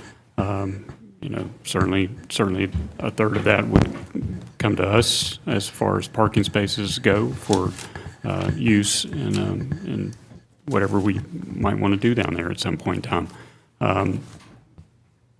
I lost my train of thought, so I guess I'll end on that note. Yeah. So. Commissioner Denson. Two questions on that. So with the agreement that we're going to allow the land access for this geoanalysis. And I'm looking through it.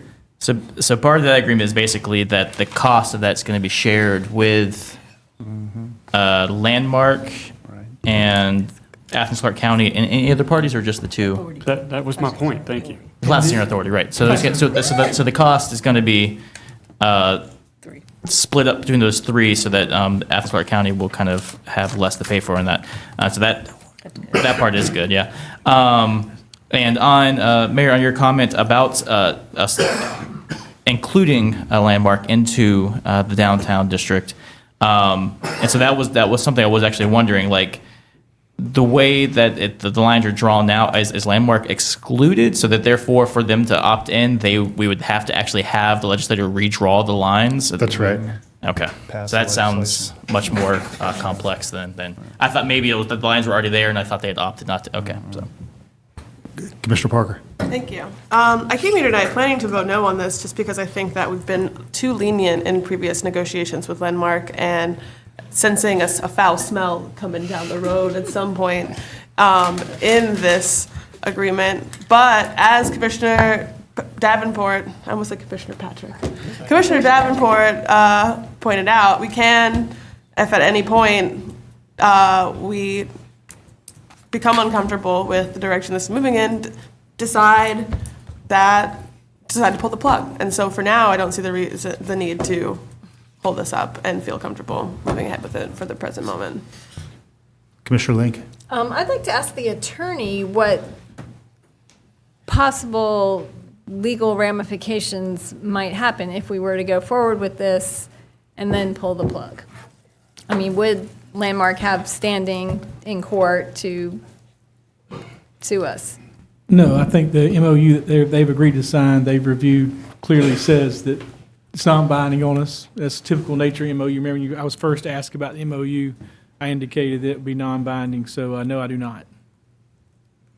I think they could sue us. All right, there's a motion on the floor from Commissioner Neesmith. Roll call, Madam Clerk. Neesmith, Yes. Edwards, Yes. Harrod, Yes. Thornton, Yes. Hamby, Yes. Davenport, Yes. Parker, Yes. Link, No. Wright, Yes. Denson. Yes. 9 yes, 1 no. Thank you, Madam Clerk. Moving forward to item number 21, the Office of Operational Analysis Work Plan. Commissioner Parker. Thank you, Mayor Kurtz. I am fully supportive of the Office of Operational Analysis Work Plan. I think that in the area of animal control, as we've heard extensively from animal advocates in the community, is very necessary. If you don't learn from your past, you are doomed to repeat it. As well, I have been very enthusiastic about the grant management program audit, and so I understand the reasons for it having been discussed thoroughly in the audit committee up to this point. I have, however, heard an outpouring of concern about some activity or lack thereof in our Board of Elections office. I wanted to ask the manager if that is an auditable office or body, rather. I'm sorry, which body? Sure, yeah, the Board of Elections office, or the Board of Elections, rather, excuse me. Yes. Yes. I don't see it any different from the sheriff. Right. You know, it's not, the Board of Elections is appointed by you. Yeah.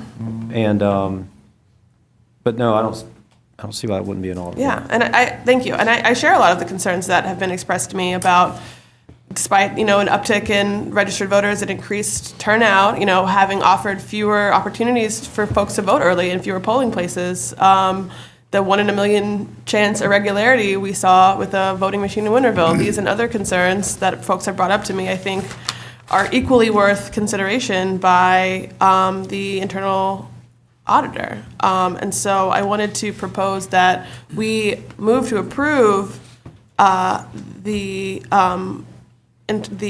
Office of Operational Analysis Audit Work Plan on the condition that we assign to committee consideration of an audit of the Board of Elections. Commissioner Link. I just want to point out that our next audit committee meeting is next Friday, the 11th, And we will be undergoing a risk assessment process where we plug in information about assorted departments that might be considered for an audit, including the elections office. So we can have some qualitative and quantitative analysis to make these decisions, because in the past, there hasn't been that. In the past, it's kind of been like a go with your gut kind of decision. So I'm looking forward to that process, and I want to encourage folks to attend that meeting, to witness that process. I too have deep, deep concerns about the elections process in this community and all the things that went wrong in recent years. So I know that we will be considering that, and I look forward to seeing how that risk assessment turns out. I mean, and we have other departments that we've brought up as well. So it will be a vibrant discussion, no doubt. Commissioner Harrod. Thank you, Mr. Mayor. I don't necessarily have a problem with looking at the Board of Elections, but I have a question for the attorney. If there are allegations of something going wrong, isn't this something that the grand jury would look at? I'm not extremely familiar with the operations of the grand jury. It's my understanding they have a right when they join to go to different bodies, but I don't want to sit here and say that I know that for certainty without researching it. But I think you're right. I mean, my understanding is they could pretty much look at any entity of the government that they choose to look at, and they have some real power. That's my general understanding as well, but you know, those exceptions in the law are. I wouldn't want to say it without making sure I was correct. Could you maybe check on that? Yes, sir. Be glad to. Commissioner Wright. Yeah, I wanted to, I guess this might be a little bit of point of order with the agenda item that we have listed and that has come through committee, and we picked up from the last year's committee to carry this forward.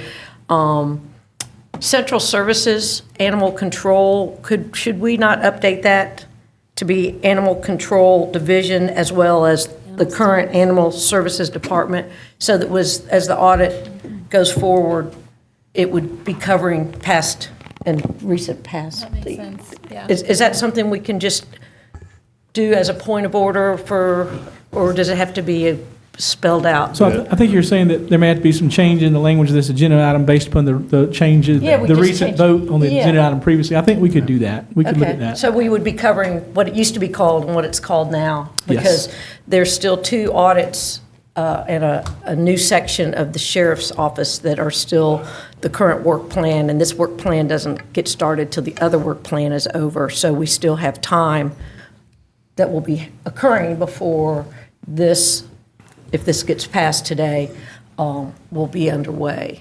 And for that reason, I guess I'm hopeful that we will just stick with the current agenda items recommendation for the audit work and piggyback on us continuing to work in committee on the assessment tool and making sure. I think we had some departments added, and we can add and see how the assessment tool looks.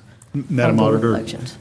Hi, I just wanted to point out that we are turning over the audit of the Water Business Office this week. The assistant director is out of town, and I plan to meet with the assistant director on Thursday. But we've completed that audit, and we are more than halfway complete with the interviews for the audit of the fleet program. So we're moving pretty swiftly. Commissioner Neesmith and then Denson. I certainly have a sense of urgency about the Board of Elections, and I wonder if throwing the auditor into that mess is the appropriate thing to do. If there's not, maybe it's the grand jury, a more powerful body outside of staff that could, maybe they need some training or some consulting, but it seems to me like this needs to be addressed. I don't know if we have a communications problem there, or if we have a process problem, or what we have, but we got a problem of some kind, since these issues have not been explained adequately in my mind.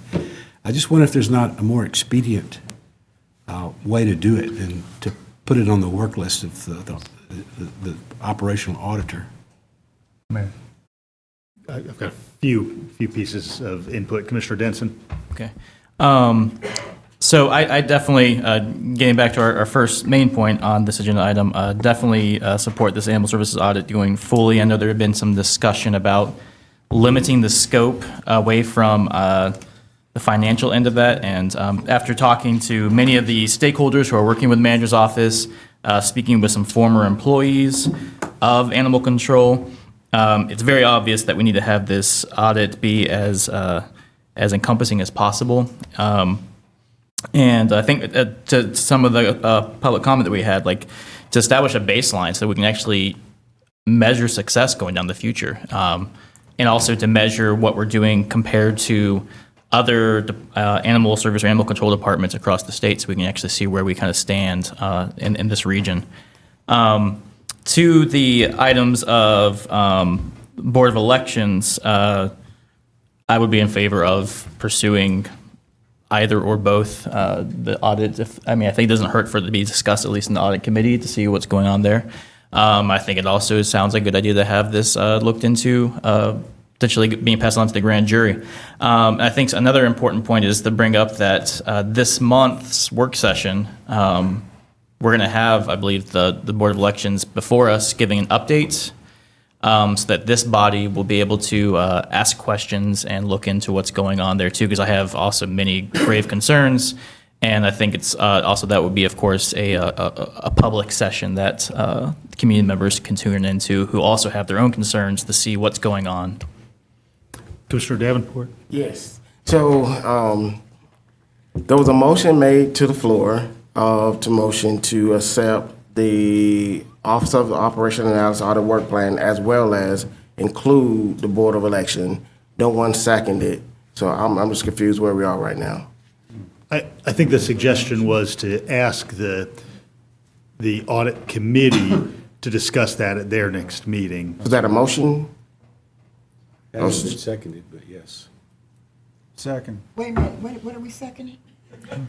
I made a motion that in addition to approving the audit work plan, we assigned to committee discussion of an audit of the Board of Elections. But no one second. I'll second it. I mean, that will certainly be part of the discussion. So it's just discussion? Yeah, right. So, Now, how you all decide to move forward is on you. but, Okay, you know, so it's yeah. just discussion, we're not, okay, I'm cool, okay, I'm good. Any further Nope, that's questions? it. Okay. Commissioner Edwards. Madam Auditor. I hear often that the Office of Operational Analysis or myself is not capable of doing a financial audit. We are very different from an accounting firm or an accounting team. We're not balancing the budget or looking at balance sheets. That's correct. We're not balancing debits and credits. But we always do analysis of budgetary spending. And in the charter, it states that the internal auditor has the authority to audit any program, office, agency, along with fiscal affairs. And we usually focus on the budget if that comes up as a red flag. Thank you. That's all, thanks. All right, we have a motion from Commissioner Parker, a second from Commissioner Link. All in favor? Aye. Any opposed? All right, thank you much. All right, moving on to new business, and we've already voted to suspend rules so we can consider new business. This is a memorandum of understanding regarding the North Athens Downtown Development Project. This, of course, has been subject of lots of public conversation in just the last few days. And for public edification, I want to ensure everybody knows that the reason we're speaking about this now is because based on contract language regarding sale of the Bethel Midtown Village property, we are only allowed to speak about this now just in the last few days, and we wanted to be as clear and transparent as possible regarding the future of the Bethel Midtown Village. This is, of course, a property that we've had lots of concerns about for many years, and certainly myself and Commissioner Thornton and other commissioners have been integrally involved in looking at what options could be, both in the near term and long term. And we are finally at a point where we can begin to, in a formal way, move forward with some opportunities now that the property will be in local control. So be interested in input from any commission member. Commissioner Wright? I'll go ahead and make a motion that we accept the executive summary for the memorandum of understanding for the North Athens Downtown Development Project. I'd like to second that. Well, thank y'all. We could also clarify that will be approved, that motion will be approving the memorandum of understanding as well. Yes. Commissioner Parker? I have been supportive of this project throughout, with some caution. I am aware of the history of the detriment to particularly African American communities that urban renewal has brought to this area of downtown in particular, as well as others, and the importance of learning from that history as we move forward in projects such as this. I do feel confident that with the oversight of this body moving forward, as we engage in processes of public input with the residents, as we watch carefully, as we develop agreements with a developer, we can make this a project that is beneficial to downtown as a whole, as well as the folks that live in Bethel Homes currently or may live there in the future. I do also want to include a word of caution, however, because I think there's a philosophy among this body that when you integrate communities in this way, it fixes a lot of problems. But there exist studies that indicate that a lot more work needs to be done than simply putting people from different income levels together and expecting that magically everything has improved. And so I just want to urge us to continually consider, in addition to creating this mixed income development, how else can we support folks who are low income and living in this project to come, this development to come, in actualizing their full community potential. Commissioner Link and then Neesmith. I believe this project gives us an opportunity to right some of the many wrongs of the past when it comes to urban development and housing. There was a lot of wrong done in the past. This is a substantial, highly visible piece of property, and quite frankly, if we in Athens Housing Authority hadn't gotten our hands on it, it would have gone to a private developer, and you might have the Mark II there. And these folks would have no opportunity for housing. We are committed throughout the discussions about this, and discussions of this have gone on for probably 3 years now. We're committed to assuring that the residents are at the front lines of the planning process as this moves forward, and that their relocation process is completely covered and goes as smoothly as possible. Commissioner Thornton has been intimately involved with these folks for a very long time, and before the public knew about this, they were sitting down with the residents of that community. So we all know that Bethel Homes was in terrible, terrible shape. And the private entity that's owned it for all these years has done no maintenance, and the conditions were dismal. And the folks who live there deserve better. They deserve healthy, safe places to live, and we plan to get those to them. It's going to take time. And I want to point out that the language of this is vague for a reason, for the very reason being that those folks who live in Bethel Homes and the surrounding stakeholders need to be involved in the specifics, in the planning of the specifics of what this project looks like. And yeah, you can't just put a bunch of people from a bunch of different incomes together in the same community and expect that poor folks will suddenly pull themselves up and do better. We need to commit to a truly mixed use project where there are jobs and services and opportunities for the folks who live there. And being that it's a downtown location, it's ripe for that. We can invite minority businesses, invite locally owned businesses. We can, use the powers of this whole government, the many departments of this government, and some of our commitments that we're making to diversity and inclusion and economic development, and truly make a community, a holistic community for people, for folks who live there now, for workforce housing, folks who work downtown, and your middle income folks, to make it a truly diverse community. And I really do believe that diverse communities are healthy communities, and the diversity has to be not just in the housing opportunities, but in opportunities in general. Commissioner Neesmith. I want to point out that we first heard the notion of this project probably 6 years ago from Commissioner Gertz, when he talked about this area and how it was ripe for redevelopment in some way. And I want to make the fine point to the audience that is obvious, I think, to all the commissioners, we know this. This was not public housing. This was not a public housing project. This was a Section 8 privately owned development, owned by some property owners in Atlanta. So we're rescuing affordable housing here. We're not only making it better, we're rescuing it from a fate that it was well into in terms of just abandonment by the property owners. And we had to keep it quiet so that the property owners didn't take some other opportunity. So I'm really pleased with this, and I look forward to us working diligently with it and with the Housing Authority. We're very capable at managing these kinds of projects. Commissioner Denson. Thank you, Mayor. I agree with everything that my other commissioners have said. I also do support this, and I also do, though, understand the tension and the caution that the public has, and I let you know that this body has that also, and we are definitely trying to move very cautiously with this. A lot of that specifically, as Commissioner Link brought up, so that the residents who are already living in this area have a true say in what happens there. And with that, I definitely commend Commissioner Thornton for being directly on the ground involved to make sure that's happening, which is an integral part of this.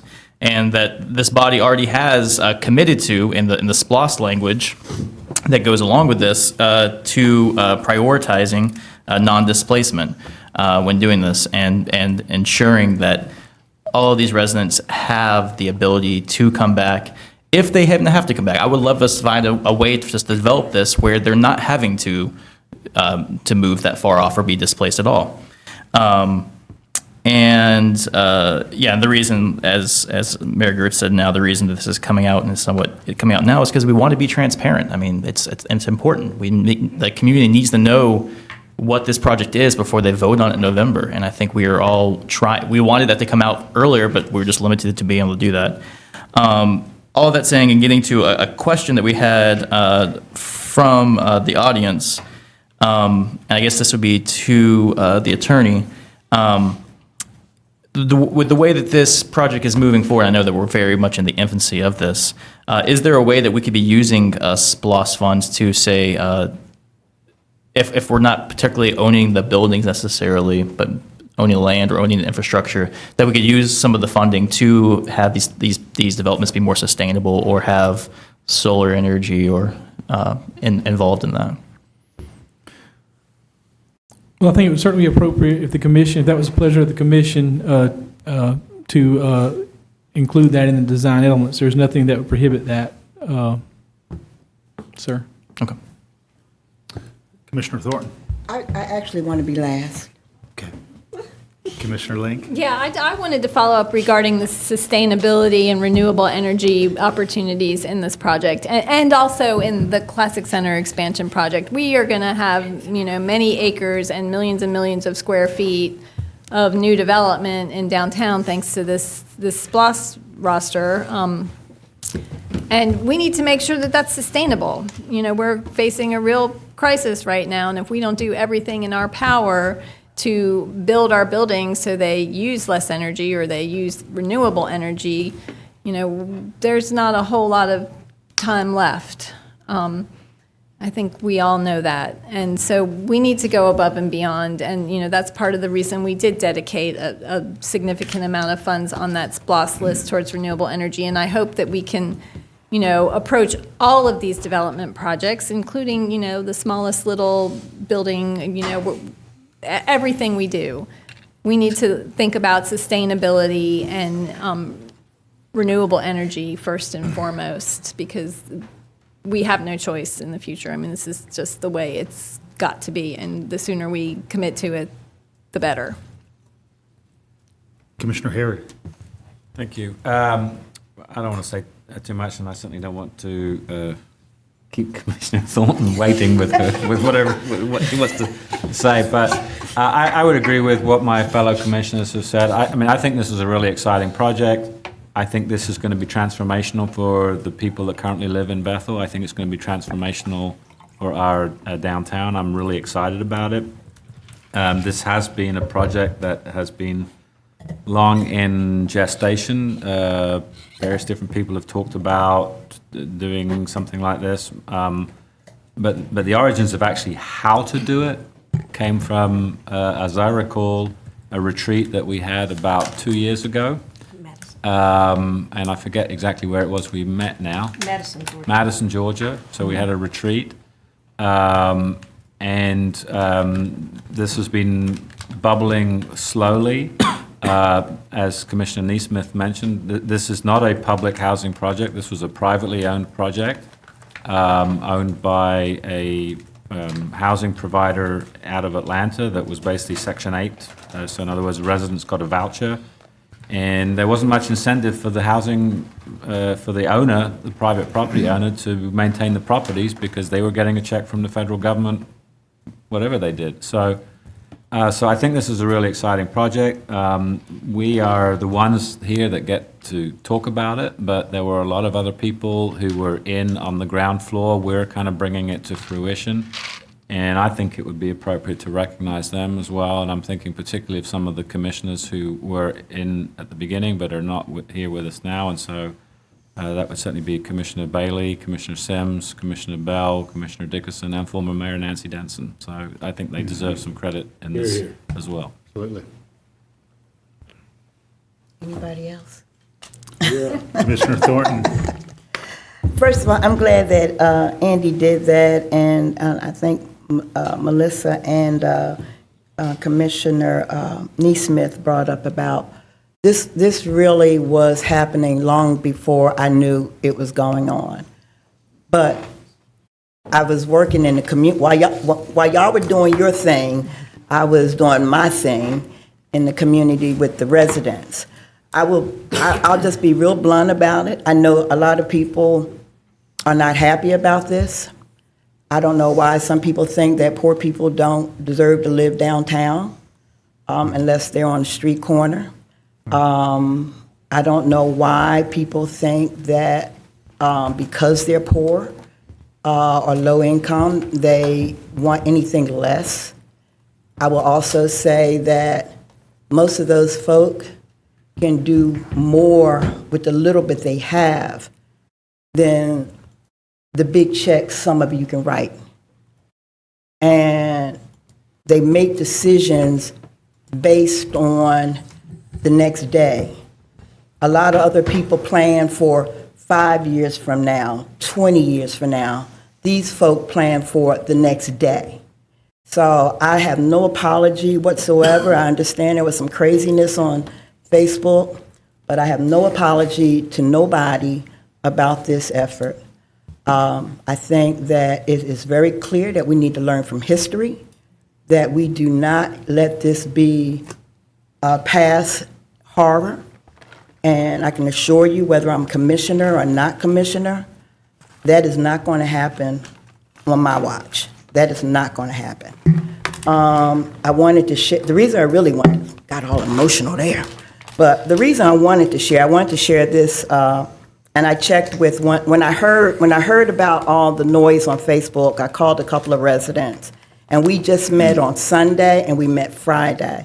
And one resident, I asked her, could I do this? And she said yes.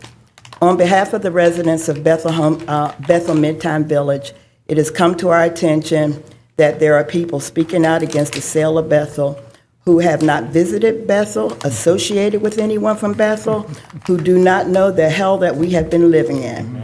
Many of you are opposing the sale and believe and promote the negative stereotypes of Bethel. Over 60 residents came to hear the plans for Bethel, and everyone left happy. We still have some questions, but we felt relief. This is not housing, but it's a better life for many of us. Instead of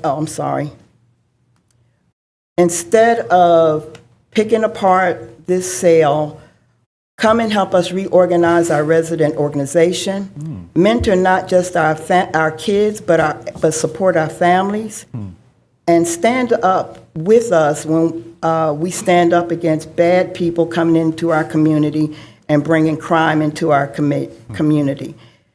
Lastly, if you have questions or suggestions, come and talk to us. and not for us. Cassandra Hawkins. That's me. Thank you, Commissioner. Like Appreciate you that do. very much. Last thing I want to note before call for a vote is that we're following up tomorrow afternoon, Wednesday, at 4 p.m. at 120 Doherty Street with a joint meeting with the Athens Housing Authority Board so that we can execute this memorandum of understanding that's going to see a vote tonight. That'll provide an opportunity for commissioners to continue the dialogue with the public, for members of the Athens Housing Authority Board to do the same, and for us to take questions from the public and from the press so that we can dive into some of the facts and realities around what it's going to be like to move ahead, and certainly very clearly acknowledge those things that we won't know until we've engaged with the residents and the broader public, because we very much want their input, as I think we've heard reflected in the comments tonight. So we have a motion and a second on the floor. All in favor? Aye. Any opposed? All right. Thank you all. Thank you for being here tonight. Now is the time in our meeting when we have general public input on any item not on the agenda. The same rules apply. When you come to the podium and begin speaking, the light will turn green. When you have 30 seconds remaining, it will turn yellow, and when your time is up, it will turn red. So I will ask now for any member of the public with us tonight to come to the podium if you'd like to speak. Aaron Stacer, 378 Atlanta Avenue.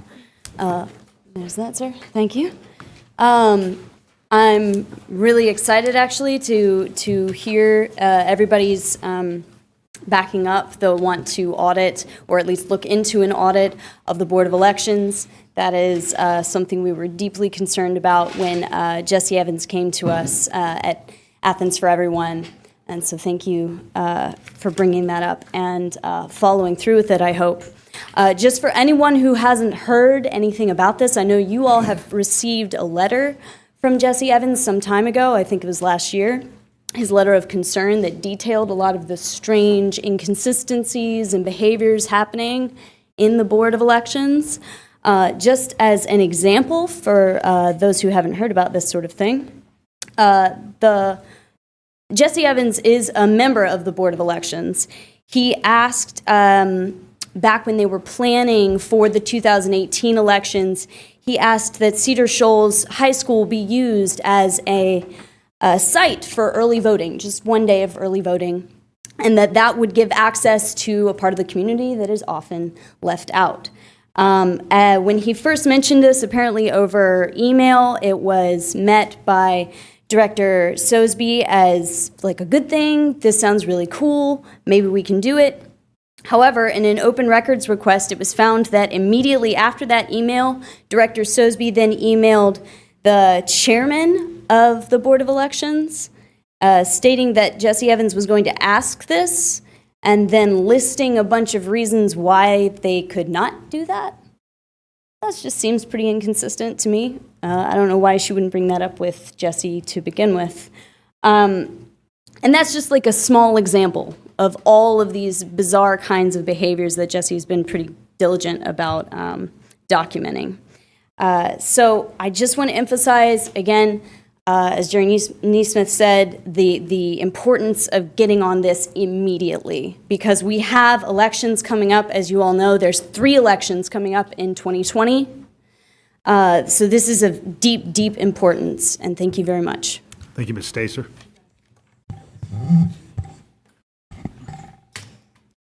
My name is Dennis Holmes, and I reside at 1965 Winterville Road, Lot 2. And I don't think that I had to come up here and tell y'all why I'm here. That should be obvious. But first of all, I want to recognize a certain individual. You, sir, in the corner. I think your name is Mr. Nesbitt, I believe. You know, I sat here for 2 hours listening at you talk, on and on. And one thing became obvious to me. You're not too well concerned about individuals that reside here in this county that are not on your level. You don't care too much about them. Mr. Holmes, Hey. we're not here for accusations, but we are here certainly for any Hey. input on matter of Hey, public listen, interest. hey, that's something I had to say, Mayor. That's, hey, and if I see him on the street, I tell him the same thing. Hey, now my thing is, hey, y'all, like I said, y'all people know why I'm here. And hey, y'all people have thrown me under the bus now for 4 years and counting. Hey, you have done everything that y'all conceivably do. You called me so many liars, hey, that I stopped counting yesterday. But hey, you know one thing, Mayor Goods, I trust you. I believe in you. Hey, I did yesterday, I do today, and I'll do the same tomorrow. But hey, all the commissioners, as well as the mayor, I'm sorry, Mayor, I'm not pointing at you.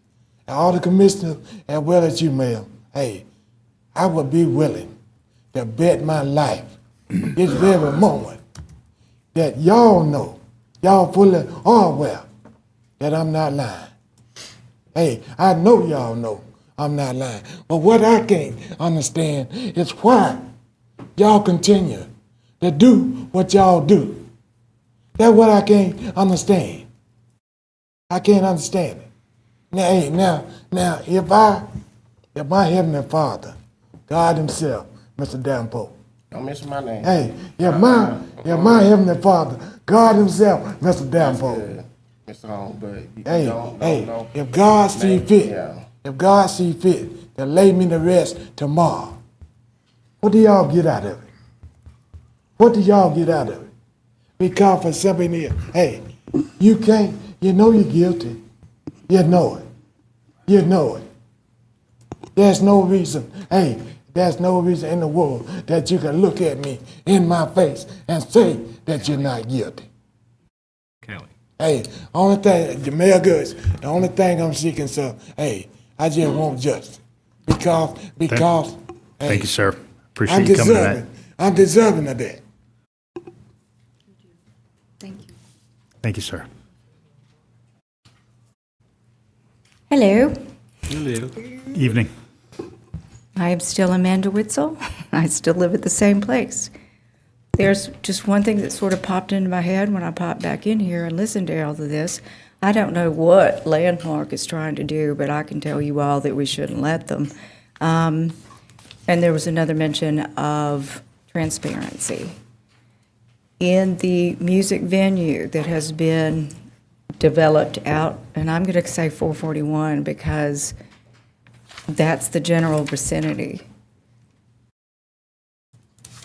I use Master's Garage, and I know that the Athens-Clarke County has had to pay, because that's the way the contract was written, that if there was any massive amount of damage that whoever is doing the building out there, that's our responsibility to clean up. I know that there has been at least 4 to 6 inches of mud in Master's Garage because that place now looks like a tundra if you are going out 441. That is the site of West Clarke. And I'm terrible about, like, that's the West Clarke factory, place where everything, there was a spill there 2 or 3 decades ago of solvent.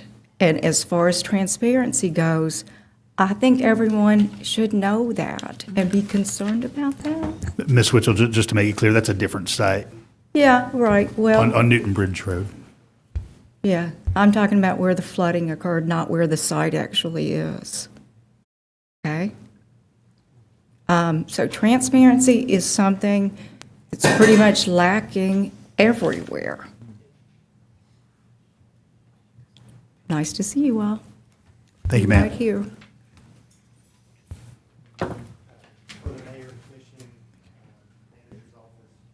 Number 3. It's good seeing you guys out in the community, football games, hinder shots, other places. So, good evening, everybody. My name is Sam Raffle from wheneverysecondcounts.org, and I live at 230 Spalding Circle in Athens, Georgia. I appreciate y'all being here tonight. I want to take a few minutes to compare and contrast two allergic reactions, one in our community and one in a neighboring community. Bob Gadd and I were recently at an event in Oglethorpe County. There was a young woman at the event who had a severe allergic reaction from an ant bite. Her feet were swollen. She had hives all over her arms, chest, and back. Her eyelids, lips, and tongue were swollen. I called 911, talking to only one dispatcher who dispatched Oglethorpe County EMS. She was given 50 milligrams of Benadryl by mouth, and I continued to monitor her vital signs. Within minutes, Oglethorpe County was on the scene, which was about 500 yards back in a field off of Wolfskin Road. They were staffed with a paramedic, where they continued care, established an IV on site, put her on cardiac monitoring on site. Being an advanced life support ambulance, they were able to give more medicine and advanced assessment while en route to the hospital. This stands in stark contrast to the recent incident at Barrow County where a child was having a severe allergic reaction, bad enough to be given epinephrine and call 911.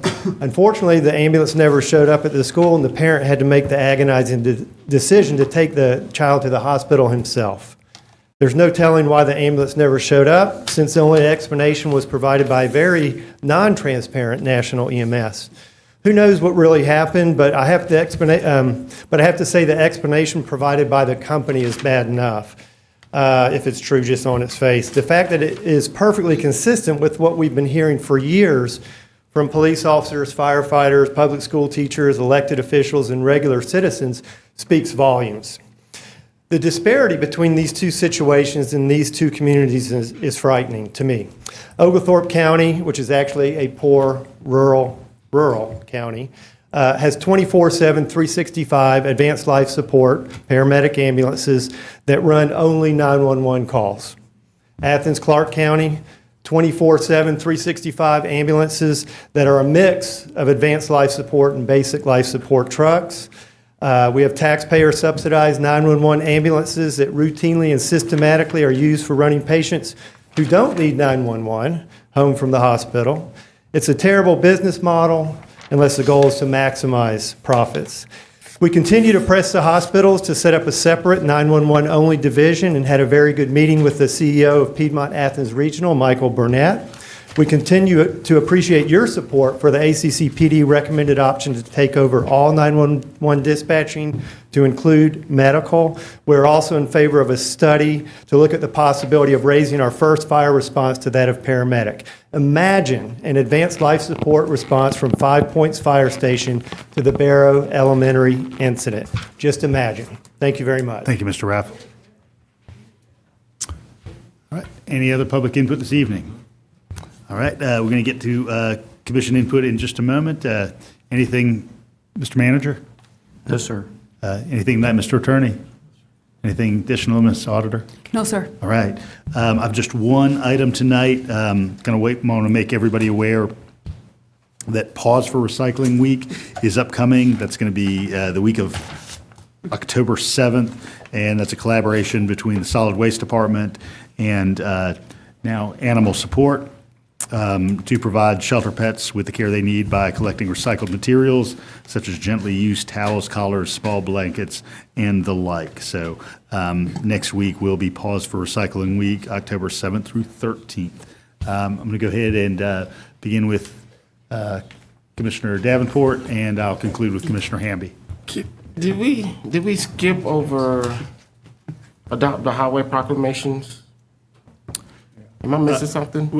I think we did. I apologize. And now I've shut my laptop. Could you provide those for us? Say it again? Could you provide those for us? Oh, no. I can, it's fine. All right. Do you want to say anything else? I can do No. that as part of my time. Are you sure you don't have a list of things going on and stuff? I do. Okay, go for it. Oh, okay.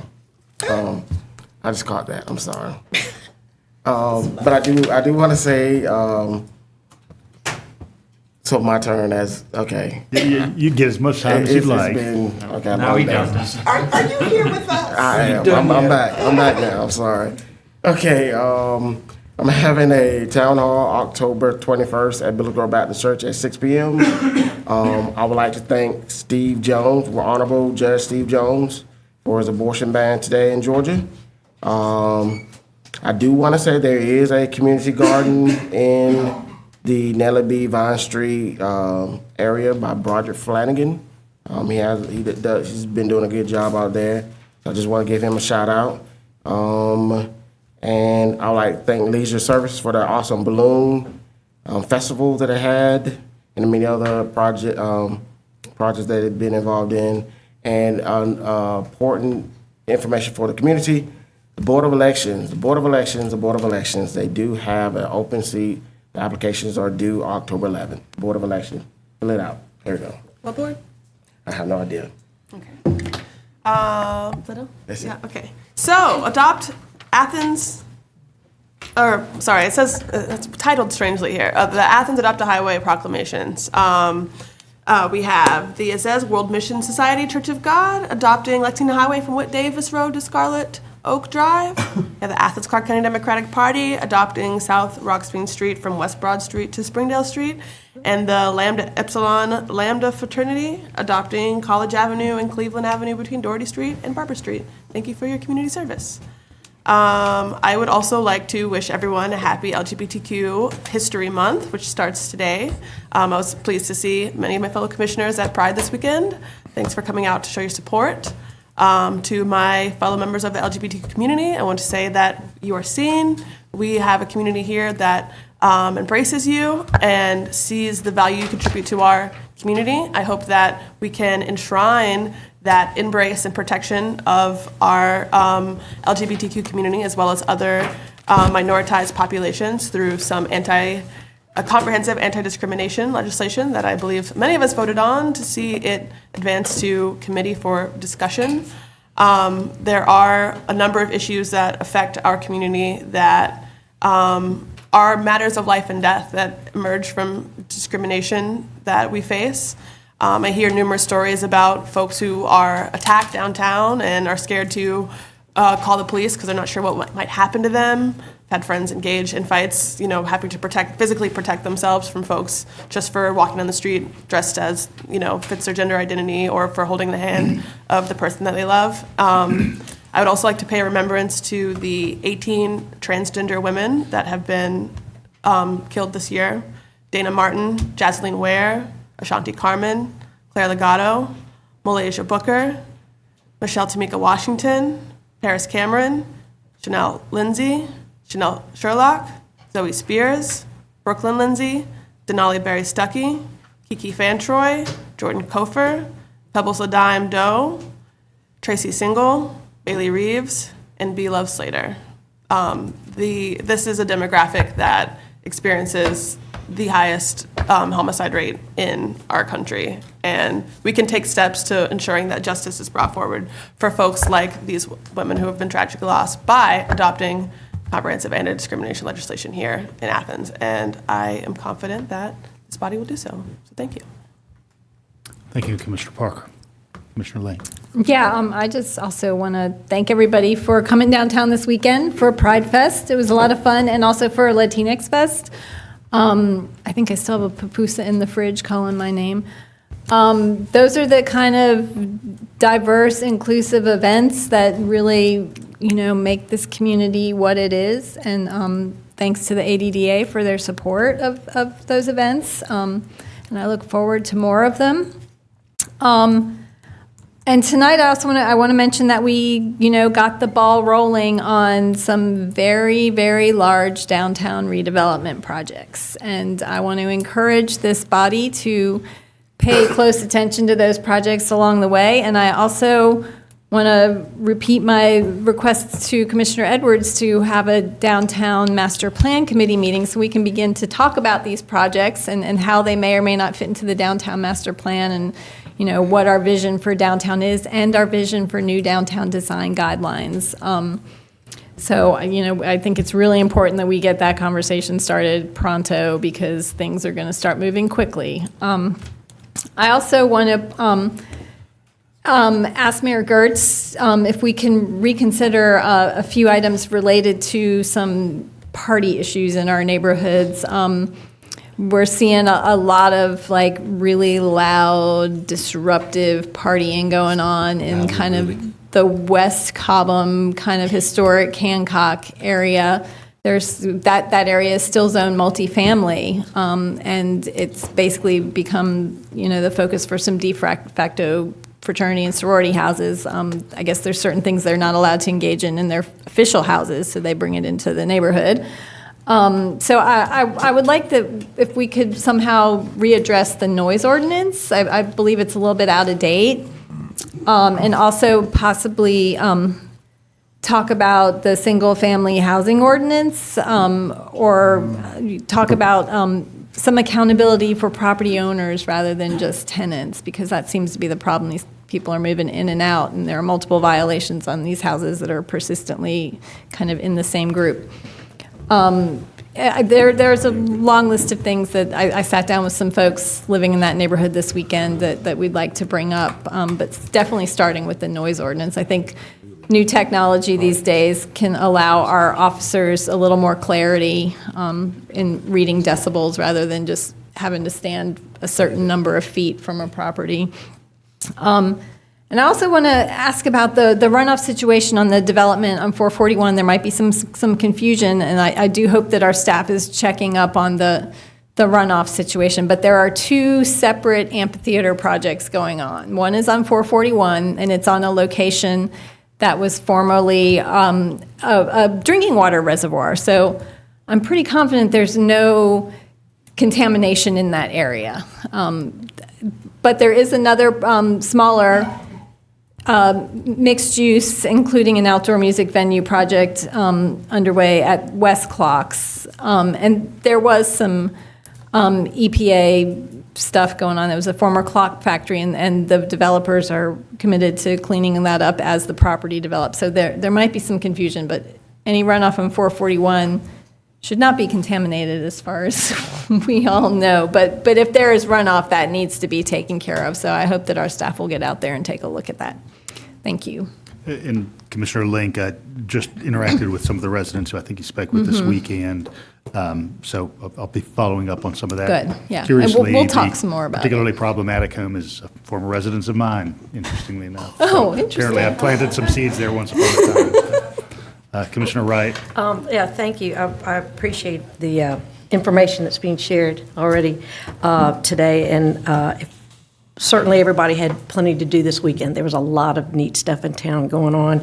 I want to congratulate the Globe on 30 years of being here, and I got to say that the drag show was the highlight grand finale for me this weekend downtown. It was quite a show. I think we should talk about some of that diversified training when we talk about our bar education and training in LRC. I thought about that being an important part to add to it. Sorry, a little side committee work. But that's it for me tonight. Thanks. Thank you, Commissioner. Thank you, Mayor. And yeah, I will definitely second the need for us to have some enforceable, comprehensive civil rights legislation. I know it's come up quite a few times, and I hope that we can get that added to committee soon. Speaking of committee work, we do have, as Commissioner Davenport brought up, a number of vacancies on the boards, authorities, and commissions, and a concern which I know I expressed to this body already. I am very concerned that right now, presently, one of the requirements to apply for these or to have an interview is that you have had no felony convictions. I think if we're true about our criminal justice reform and giving people a second chance, that we should not be further punishing people after they have already paid their debt to society for any kind of crimes they might have been convicted of. And I think we should be encouraging, not discouraging, their interaction and empowerment by getting involved in their local government and their local community.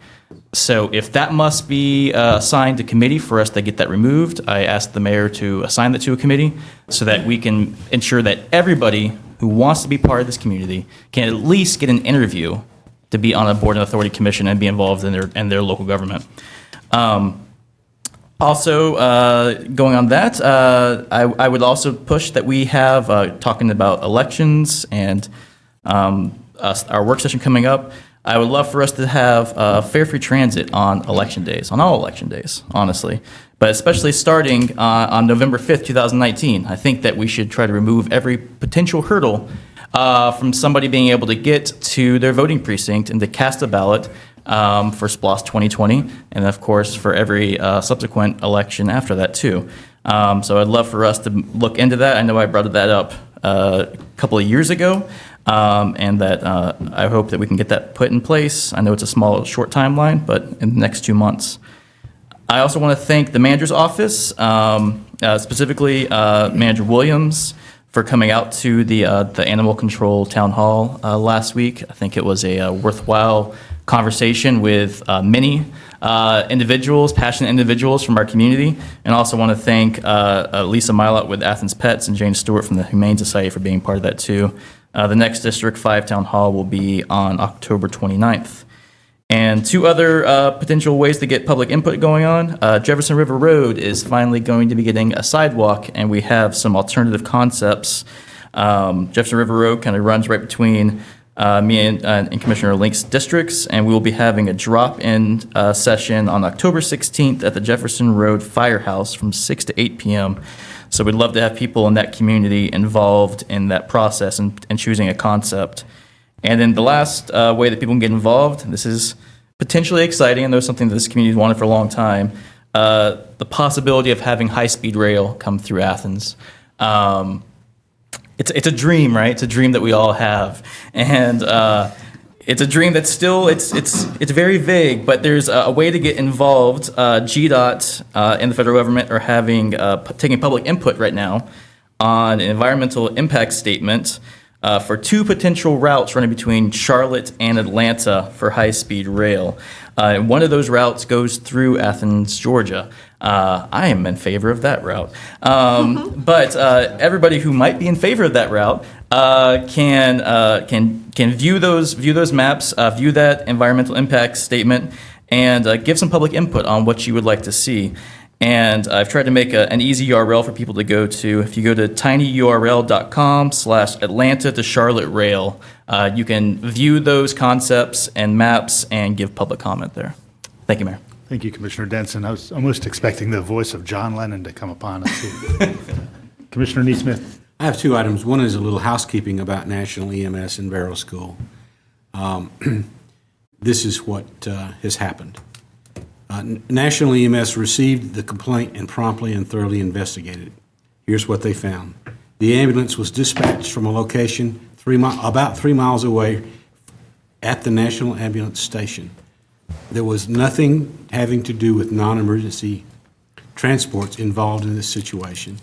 The investigation found that the individual paramedic running the call deliberately disregarded the National Dispatch Directive that the ambulance should proceed with lights and sirens priority 1. As the ambulance arrived, EMS received a 911 call to cancel the arrival. That's why it never showed up. It was canceled because the parent took the student to the hospital. The decision was insubordination and unacceptable by that ambulance driver, and he was terminated very soon afterwards. Since then, they've also put together a program where they're meeting with school nurses, trying to enhance these relationships, explain the situation, and move forward. That's 1. Number 2, who brought up loud and unruly parties? Was that you? I have some good news for you. Commissioner Davenport and I and the attorneys have been working on an ordinance called Loud and Unruly Parties in Residential Neighborhoods. It's modeled after an ordinance in Los Angeles. We have fully vetted it through the attorney's office, and it's ready for the mayor either to put it on the agenda or assign it to a committee. I think it's ready to go. Is it for single-family neighborhoods or multifamily Both. neighborhoods too? Okay, good. Both. Residential RS and RM neighborhoods. Yes. That's all I have. Thank you, Commissioner. Commissioner Edwards. Nothing. Commissioner Herrick. Just 2 things. One, just to reiterate that I'm very excited about what we did tonight with regards to Bethel, and I completely agree with Commissioner Thornton's comments. She wanted to have the last word. So I didn't have an opportunity to say I agree, but I agree with what she said.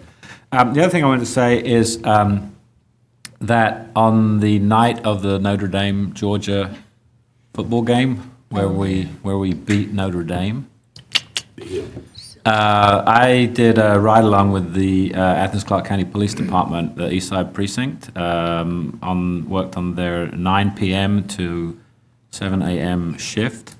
I interacted with a lot of officers. I specifically rode along with two officers, Sergeant Parker and Sergeant Rivera.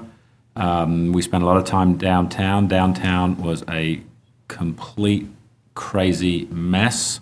There were several fights that broke out whilst we were downtown. You involved in any of these? I was a watcher. I was not a participant. He was sitting in the back seat. No, I did not have any handcuffs on. But we were there. We investigated two accidents involving drunk drivers. You investigated? Well, I watched. I watched. What the findings? I mean, we can make some jokes about it, but one involved somebody crashing their vehicle up off North Avenue and fleeing. I don't know whether that person was ever caught. The second was somebody was arrested out on Harvey Mathis Road. They had been driving drunk down the wrong side of 29 out by Athens-Tech. Fortunately, there's very little traffic on the road at 4 o'clock in the morning. They were apprehended. They could have been a lot worse. So I just wanted to say that to my fellow commissioners, if you have not done a ride-along with our Athens-Clarke County Police Department, I've done this several times now. I would highly recommend it. It is extremely eye-opening to what our officers have to deal with. And I want to say, and I'll say this to the manager since he's sitting here, since he's ultimately the boss of the Athens-Clarke County Police Department, the officers were extremely professional, and I am very proud of our police department. They handled themselves with great aplomb, and it was a great experience. Commissioner Thorne? I have learned a lot about septic tanks, and now I'm watching them. I was driving through my neighborhood about 2 weeks ago, and I saw a septic tank truck, and I got out and wanted to know what was going on. And apparently it was just a toilet, but he was pumping it. But he gave me this whole education on septic tanks. And then a week later, I was driving through Creekstone. There were about 6 septic tanks. And I got out, and I know they're wondering why I'm up here checking, but they were doing maintenance, regular maintenance. And they were, I think he said they did 79, no problems, it was regular maintenance. So what I think, Mayor, is maybe we should recognize people or businesses or homes that can show that they're doing these proactive things. We should have a septic trophy or something. For a little honey truck. A little honey truck, yeah. Instead of always kind of penalizing and punishing people, or even have to worry about septic tanks. I think we could be more proactive if we especially these communities, these housing developments, that their management company are being proactive. On a sadder note, or not a sadder note, but an interesting note, is Commissioner Parker and I went to a Stop the Violence gun rally last Thursday, and I was really shocked to hear that one of our I guess he's a deputy, his mother's car window was shot out on Nellie B, around in that area. There's a lot of conversation about stop the violence and gun violence. I have no suggestion like a trophy like the septic tank folk, but I do know that we do need to start looking at that in a proactive way. I think there was another shooting yesterday somewhere, but we don't even talk about that. And I think we should at least start thinking about, because this is a rising concern in the community. And thank God this lady was not hurt, but I hadn't heard nobody really talk about it. And the last thing I'm going to talk about or mention is on November the 2nd, the solicitor's office, again with local government and other entities, are doing the third records restriction day.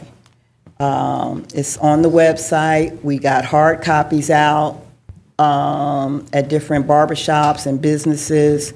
The event is going to be held this time at First AME Church. I think, again, this is a real positive move, and it's a small step towards criminal justice reform. I do want to say, I said that was my last, but I do want to say about Bethel. Since the announcement last week, all of the residents got rent increase letters in their mail today, in their door today. We were told that everything still has to go through Russell, but I just think those are the kind of things that I don't know, I haven't had a chance to look into it, but it just seemed awfully strange that today residents got rent increases.